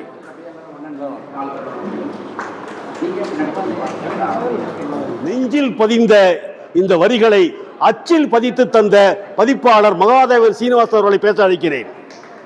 இங்கே வந்திருக்கும் அனைவருக்கும் இனிய மாலை வணக்கம். ட்ரெயின் ரீச் ஆகிறதுக்கு ரொம்ப லேட் ஆகிடுச்சுன்னா மேக்கப் பண்ணி தான் தீரணும். இந்த டைமில் சாதாரணமாக ஒரு ஃபேஸ்புக்கில் ஒரு போஸ்ட்டு போட்டாலே ஒரு 40-20 லைக் வரதே கஷ்டம்.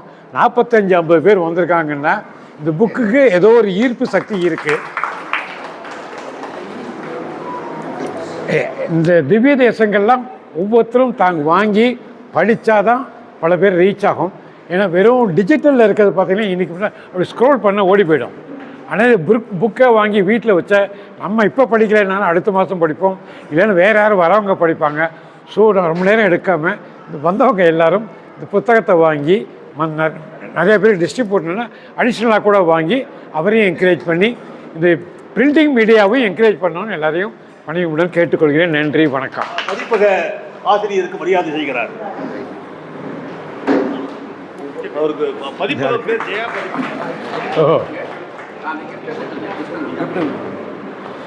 தேங்க்யூ சார், ரொம்ப சந்தோஷம்.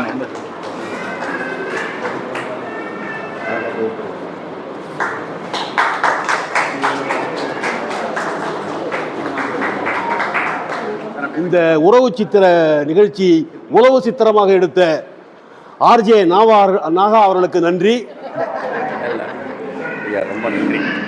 நிகழ்ச்சிக்கு கவர் பண்ணி விட முக்கியம் இல்லை, கவர் பண்ணணும் இல்லையோ கவர் பண்ணிட்டீங்க. தேங்க்யூ.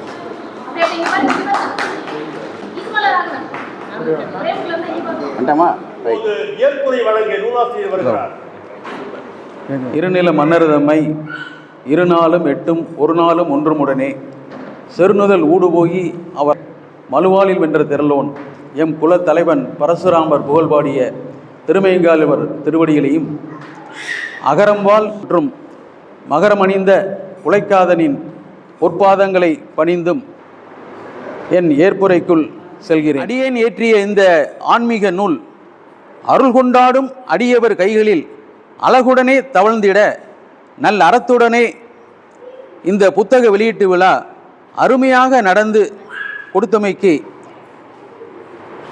அனந்தனுக்கு முதலில் என் நன்றியை சொல்லிக் கொள்கிறேன். முறையாக இறைவணக்கத்தை நிறைவுடன் தந்த செல்வி நிவேதிதா அவர்களுக்கும் பவளக்கொடியிலே முத்துக்கள் பூத்த மாதிரி புன்னகையுடன் வரவேற்பு செய்த திருமதி விஜி ராதா அவர்களுக்கும் தலைமை தாங்கி வளமை சேர்த்த கலைமகள் ஆசிரியர் கிளாம்பூர் திரு சங்கர சுப்பிரமணியன் அவர்களுக்கும் அந்த சோளிங்க நரசிம்மரே காலச்சக்கரம் நரசிம்மராக இங்கே எழுந்தருளி வழங்கி வாழ்த்திய திருமதி வேதா கோபாலன் அவர்களுக்கும் திருமதி கீத்மாலா அவர்களுக்கும் திரு மடிப்பாக்கம் வெங்கட் அவர்களுக்கும் என் நன்றியும் வணக்கங்களையும் தெரிவித்துக் கொள்கிறேன். இந்த நிகழ்ச்சியை அயற்சி இல்லாமல் எழுச்சியுடனே வழங்கி கொடுத்த திரு டி.என். ராதாகிருஷ்ணன் அவர்களுக்கு என்னுடைய வணக்கங்களும் நன்றிகளும்.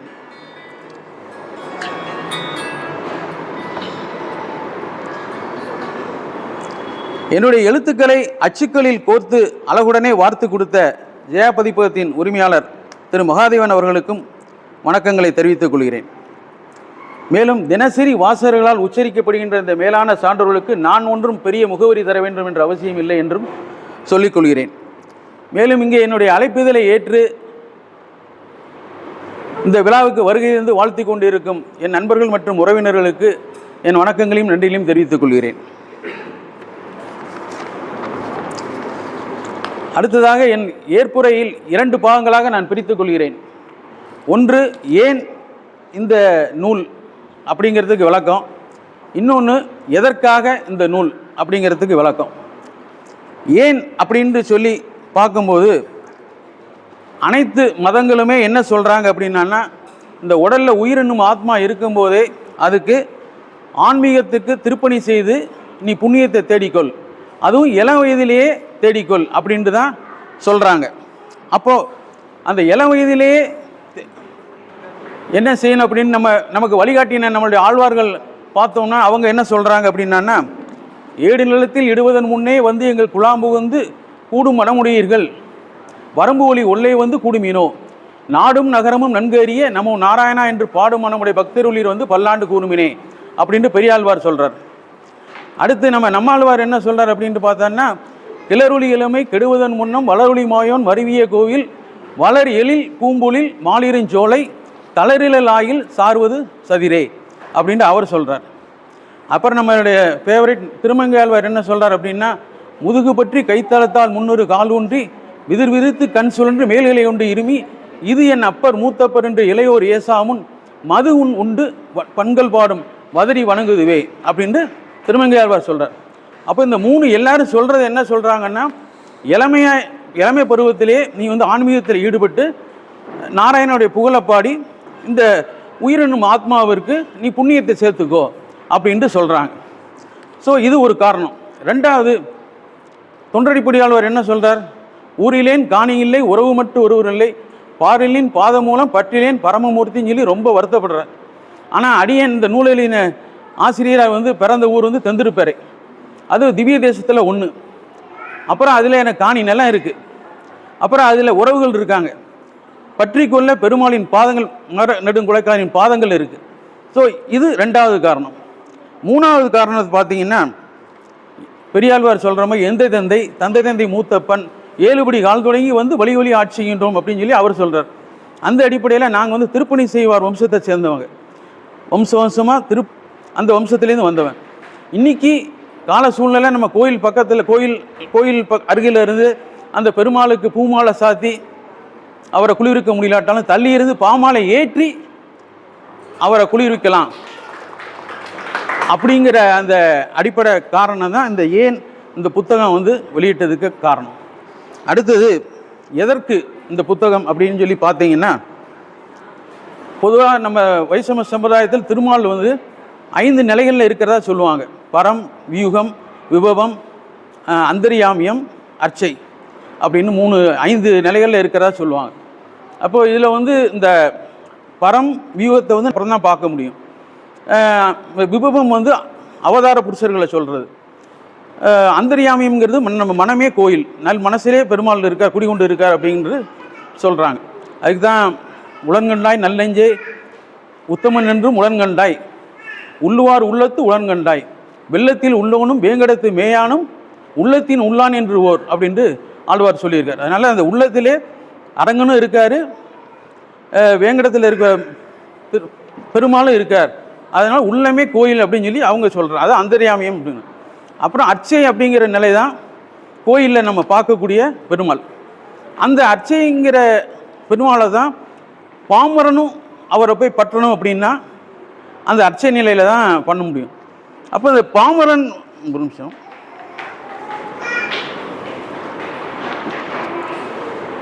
அப்போ இந்த பாமரனுக்கு வந்து எளிமையான முறையை சொல்லி கொடுத்தா தான் அவனும் வாழ்க்கையில் வந்து உய்ய முடியும், பரமனின் பதத்தை வந்து அடைய முடியும்.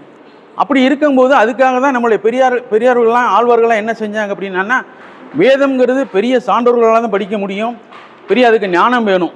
அப்போ தான் அப்படிப்பட்ட அந்த வேதம் ரிக், யஜூர், அதர்வன, சாமம் அப்படின்னு 4 வேதங்கள் இருக்குது. அந்த 4 வேதங்களையும் படிக்கணும். அதுக்கு பண்ணால் அதுக்கு நிறைய கிரிட்டீரியாஸ் இருக்குது. அப்போ நீ என்ன செய்யணும் அப்படின்னு சொன்னால், சிம்பிளாக வேதத்தின் உட்பொருளை பாமாலை பாசுரங்களாக என்ன பண்ணாங்கன்னு நம்ம ஆழ்வார்கள் மாற்றினாங்க. அதான் அதில் முதல் பங்கு வேதம் தமிழ் செய்த மாறன் நம்மாழ்வார். கவி ஆழ்வார் அவருடைய சிஷ்யர் அவருக்கு ஒரு சர்டிஃபிகேட் கொடுக்குறார். என்ன சர்டிஃபிகேட் கொடுக்குறார்? அருள் கொண்டாடும் அடியவர் என்போர் அருளினான், அருமறையின் பொருள் அருள் கொண்டு 1000 இன்தமிழ் பாடினான், அருள் கொண்டீர் இவ்வுலகில் மிக்கதே. பாருங்கள், எவ்வளவு சிம்பிளாக 4 வரியில் எவ்வளோ பெரிய மகானுக்கு அவர் சிம்பிளாக சர்டிஃபிகேட் கொடுக்குறார்.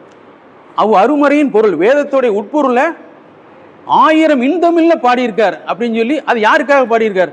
அருள் கொண்டாடும் அடியவர் என்போர். ஆக அந்த வேதத்தை அந்த காரியத்தை அவர் பாம்பரனும் பற்றுறதுக்கு தகுந்த மாதிரி அவர் செஞ்சிருக்கார். அதுக்கப்புறம் பார்த்தீங்கன்னா பூதத்தாழ்வார் என்ன சொல்கிறார்? ஓத்தின் பொருள் முடிவும் இத்தனையே உத்தமன் பேர் ஏத்தும் திறமறிமின் ஏழைகால் ஓத்ததனை வள்ளீரேல் நன்று அதனை மாட்டீரேல் மாதவன் பேர் சொல்லுவதே ஓத்தின் சுருக்கு. இங்கே ஓத்து என்பது வேதம். வேதத்தெல்லாம் நீ படிக்க வேண்டாம், மாதவன் பேர் சொல்லு போதும் அப்படின்ட்டு ரொம்ப சிம்பிளாக சொல்கிறாங்க. இன்றைக்கி இருக்கிற பரபரப்பான உலகத்தில் நம்ம பூஜை புனஸ்காரங்கள்லாம் நிறைய பண்ண முடியாது. சிம்பிளாக சொல்லலாம், அப்போவுமே அவங்க அவ்வளோ தீர்க்க தரிசனமாக சொல்லியிருக்காங்க. ஸோ அதுக்கப்புறம் பார்த்தீங்கன்னா நம்ம திருமங்கையாழ்வார் கேட்கவே வேண்டாம். குளம் தரும் செல்வம் தந்திடும் அடியார் விடுதலாம் நிலந்தரம் விசும்பொருளும் அருளோடு பெருநிலம் அளிக்கும் வளம் தரும் மற்றும் தந்திடும் பெற்றதாயினும் ஆயின செய்யும் நலந்தரும் சொல்லி நான் கண்டுகொண்டேன் நாராயணா என்னும் நாமம் சொல்லி. பெற்ற தாய் தான் கருணைக்கு ரொம்ப சொல்லுவாங்க, ஆனால் அந்த பெற்ற தாயை விட கருணையில் சிறந்தவர் நாராயணன் உடைய திருநாமம் அப்படிங்கிறத அவங்க உணர்ந்து சொல்லியிருக்காங்க. அப்போ அந்த 8 எழுத்து மந்திரத்தை சொன்னாலே போதும், நீ எல்லாமே படித்த மதம் பிரபந்தத்தில் சொல்லுவாங்க. இந்த பாடலை சொல்லியாச்சுனாலே 4000 சொன்ன மாதிரி அர்த்தம் அப்படின்னு சொல்லுவாங்க. ஸோ இப்போ இதுதான். அப்போ இந்த மாதிரி எல்லாரும் என்ன செஞ்சிடும், அந்த பாமரனும் நல்ல முறையில் உய்யணும், வாழ்க்கையில் உய்யணுங்கிறதுக்காக வேதம் படிக்கிறக்கூடிய அளவுக்கு அவனுக்கு எல்லாருக்கும் அந்த நாலேஜ் இருக்காது. அப்படிங்கிறனால அதை சிம்பிளிஃபை பண்ணி பாசுரங்களாகவும் பாமாலையாகவும் பாடியிருக்காங்க. அந்த பாமாலையும் பாசுரங்களும் இல்லாட்டா பெருமாளே வெறும் கல்லும் உலோகமாகவும் தான் இருப்பார். அந்த பாமாலையும் பாசுரத்தின் பணுவல்களால தான் அதுக்கு உயிரே வருது. அப்போ அப்படிப்பட்ட அந்த பாமாலை பாசுரத்தை ஒரு நல்ல கற்றறிஞ்சவங்க, ஒரு மேலானவர்கள் பாமரனும் பற்றக்கூடிய அளவுக்கு ஏதாவது ஒன்று நம்ம கண்டிப்பாக செய்யணும். அந்த அடிப்படையில் தான் அடியேன்னு செஞ்சுருக்கேன். இப்போ நானும் என்னுடைய சொல்லியிருக்கேன். திருவிடமதுரையை பற்றி சொல்லும்போது, திருவிடமதுரையில் அவதரித்து திசைகள் 8ற்கும் பெருமை சேர்த்த பெருமாள் கண்ணனின் திருநாமத்தை நாம் தினமும் சொன்னால் அருமறையின் உட்பொருளை அனுபவித்து மகிழலாம். வேற என்ன சொல்லணும்னு சொல்லுங்க. அவருங்க மாதவன் நாமம் சொல்வதே ஓத்தின் சுருக்குன்னு சொன்னார். நான் கண்ணனுடைய பேரை சொன்னாலே அருண்மறையின் உட்பொருளை அனுபவித்து மகிழலாம் அப்படின்னு சொல்கிறேன். ஸோ நானும் ஒரு ஏதோ ஒரு அளவுக்கு நம்ம ஒரு மேலான குடும்பத்தில் பிறந்திருக்கோம். அப்போ ஒரு பாமரனுக்கு நம்ம செய்யக்கூடிய தொண்டு என்னென்னா, ஒரு எளிய அவனுடைய மொழி அவனுடைய நடையில் நம்ம சொல்லணும். இதை தான் நமக்கு முன்னாடி நமக்கு வழிகாட்டக்கூடிய ஆளுவர்களும் செஞ்சுருக்காங்க. நம்ம ஒன்றும் பெருசு இல்லை. அப்போ அவங்க செஞ்ச அந்த வழிகாட்டதை தான் இன்றைக்கி நானும் செஞ்சுருக்கேன். ஸோ இதான் இந்த எதற்கு அப்படிங்கிறதுக்கு விளக்கம். அது மாதிரி எல்லாரும் டிஸ்க்ளைமர் அப்படின்னு ஒன்று கொடுத்துருவாங்க ஆழ்வார்கள். இப்போ பார்த்தீங்கன்னா நம்ம தொண்டரை எடுத்துக்கிட்டோம்னா, வளையலும் தவளமாட மதுரைமான நகரந்தன்னுள் கவளமால் யானை ஒன்ற கண்ணனை அரங்கமாலை தூளத்துண்டாட தொழிச்சி தொண்டடி பொடி சொல் இளையவுன் கவிதையேனும் எம்பிராருக்கு இனியவாரே அப்படின்னு அவர் ஒரு டிஸ்க்ளைமர் கொடுக்குறார். என்ன அதோடைய அர்த்தம்னா, நான் ஏதோ 4 வரியில் சொல்லியிருக்கேன் அப்படின்னாலும் அது பெருமாளுக்கு உகந்தது தான் அப்படின்னு அவர் அதுக்கு டிஸ்க்ளைமர் கொடுக்குறார். அதே மாதிரி நானும் ஒரு டிஸ்க்ளைமர் கொடுத்துருக்கேன். என்ன கொடுத்துருக்கேன்?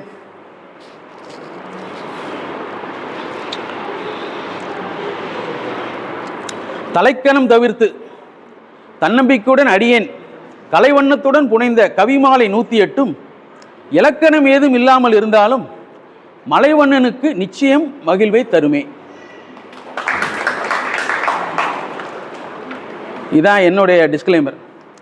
அதுக்கப்புறம் எல்லாரும் ஆழ்வார்கள்லாம் பாட்டை சொல்லுவாங்க.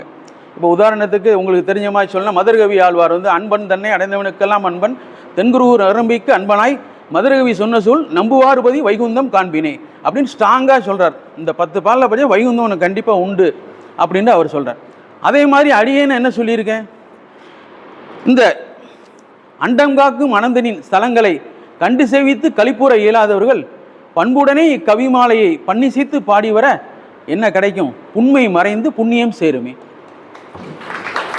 ஏன்னா எல்லாராலையும் குடும்ப சூழல், பொருளாதார வசதி, உடல்நல எல்லாம் 108 பண்ண முடியாது. அப்போது இந்த புஸ்தகத்தை நீங்கள் படித்தீங்கன்னா நிச்சயமாக உங்களுக்கு வந்து உண்மை மறைந்து புண்ணியம் கிடைக்கும் அப்படின்னு சொல்லி நானும் சொல்லியிருக்கேன். இதுதான் இந்த அது ஒரு சின்ன ஒரு இதை மட்டும் சொல்லிவிட்டு முடிச்சுக்கிறேன். அதாவது ஒரு முறை கல்லூரியில் கவிதை போட்டி நடக்கும்போது கண்ணதாசன் அவர்கள் தான் தலைமை தாங்கிறாங்க. அப்போ அந்த கவிதை போட்டியில் மாணவர்கள்லாம் கவிதை வாசிக்கிறாங்க.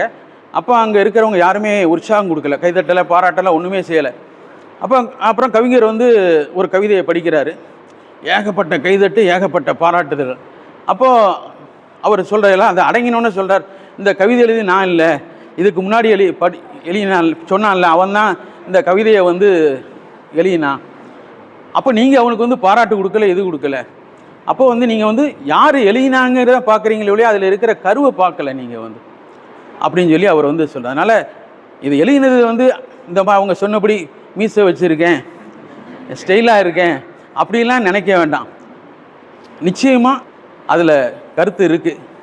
நிச்சயமாக வாங்கி படிங்க. நாராயணனுடைய பூர்ணமாக எல்லாரும் கிடைக்கும். நன்றி, வணக்கம். இந்த விழாவை தன்னுடைய பிரசன்னத்தால் சிறப்பித்த கலைமகள் ஆசிரியர் மதிப்புமிகு கீழாம்பூர் ஐயா அவர்களே, காலச்சக்கரம் ஐயா நரசிம்மன் அவர்களே, தமக்கை வேதா கோபாலன் அவர்களே, வாழ்த்துரை செய்த நம்முடைய கீத்மாலா ராகவன் அவர்களே, வரவேற்பு நல்கிய விஜயார் கிருஷ்ணன் அவர்களே, இறைவணக்கம் பாடிய நிவேதிதா அவர்களே, இந்த அது என்னன்னா மடிப்பாக்கத்துக்கு அவருக்கு விரும்பி உண்பது ஆனியன் ரவா, விரும்பி வணங்குவது மயிலாப்பூர் சிவா. அதனால விடமாட்டோம் நாங்கள்.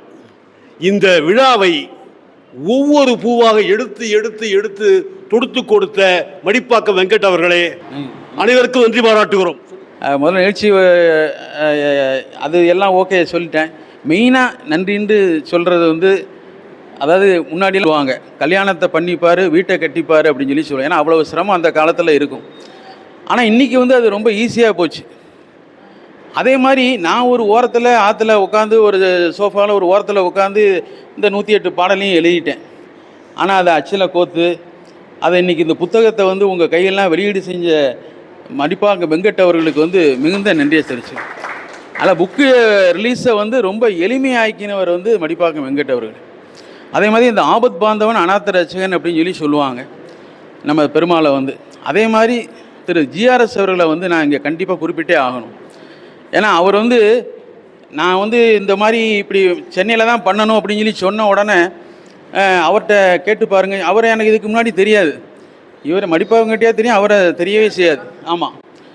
ஆனால் அந்த அவர்கிட்ட சொன்ன உடனே இம்மிடியேட்டாக அவருக்கு வேலைக்கு நடுவில் இந்த கம்யூனிட்டி ஹாலை வந்து புக் பண்ணி கொடுத்து இந்த மைக்கு இது எல்லாம் அரேஞ்ச்மெண்ட் பண்ணி ரொம்ப, அதாவது ஆபத் பாந்தவன் அப்படின்னு சொல்லி சொன்னால் நிச்சயமாக இது இவர் அவர் அதை மாதிரி தொண்டு தான் அவரும் பண்ணிகிட்டு இருக்காரு.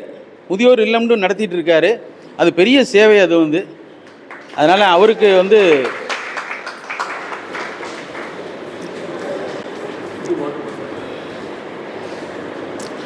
அதே மாதிரி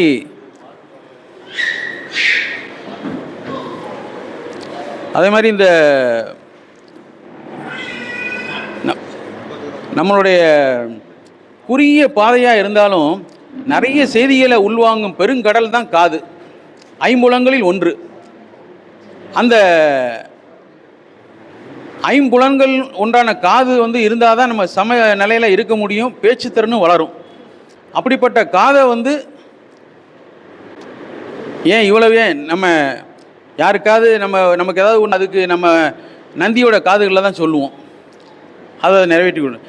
அதேமாதிரி நானும் அப்படி தான் சொன்னேன். அதுக்கு என்னுடைய தங்கை பிரதிபா ஈகிள் இயர் கேர் அப்படின்னு சொல்லி ஒன்று வச்சுருக்காங்க, காது இதுக்கெல்லாம் ஹியரிங் எய்டு சென்டர். ஆமாம். ஸோ அவங்க வந்து எனக்கு வந்து இந்த புத்தகத்தை பிரிண்ட் பண்ணுறதுக்கு வந்து ஃபினான்ஸ் பண்ணாங்க. அவங்களுக்கு மிக்க நன்றி. அடுத்தது நமக்கு இந்த அறுசுவை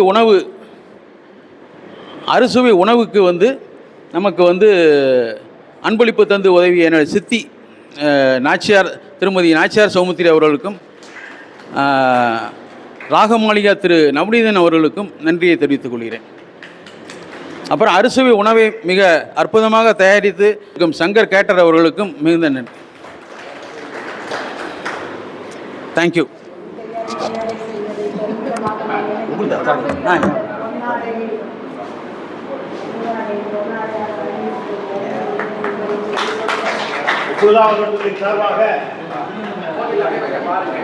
மணிபாரதிக்கு நூலாசிரியர் மரியாதை செலுத்துகிறார். மணிபாரதி ஆகிறார்.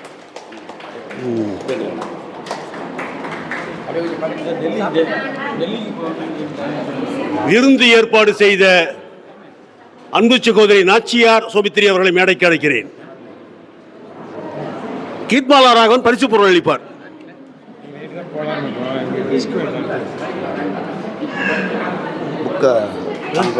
புக்கோட ரேட்டு சொல்லுங்க. எவ்வளோ ரேட்? புக்கு எவ்வளோ தருது? புக்கு ரேட் எவ்வளோ? புக்கு ரேட் எவ்வளோ? அனௌன்ஸ் பண்ண போகிறேன். வாங்கி படித்து மகிழுமாறு அன்போடு கேட்டுக்கொள்கிறோம். இந்த நூல் வெளியீட்டு விழாவினுடைய இந்த படப்பதிப்பை செய்தது அவர்தான். அவருக்கு நன்றி பாராட்டும் முகமாக நூலாசிரியரின் மனைவி பொன்னாடை போர்த்துவார். சகோதரி விஜய் ஆர் கிருஷ்ணன் நினைவு பரிசு அளிப்பார்.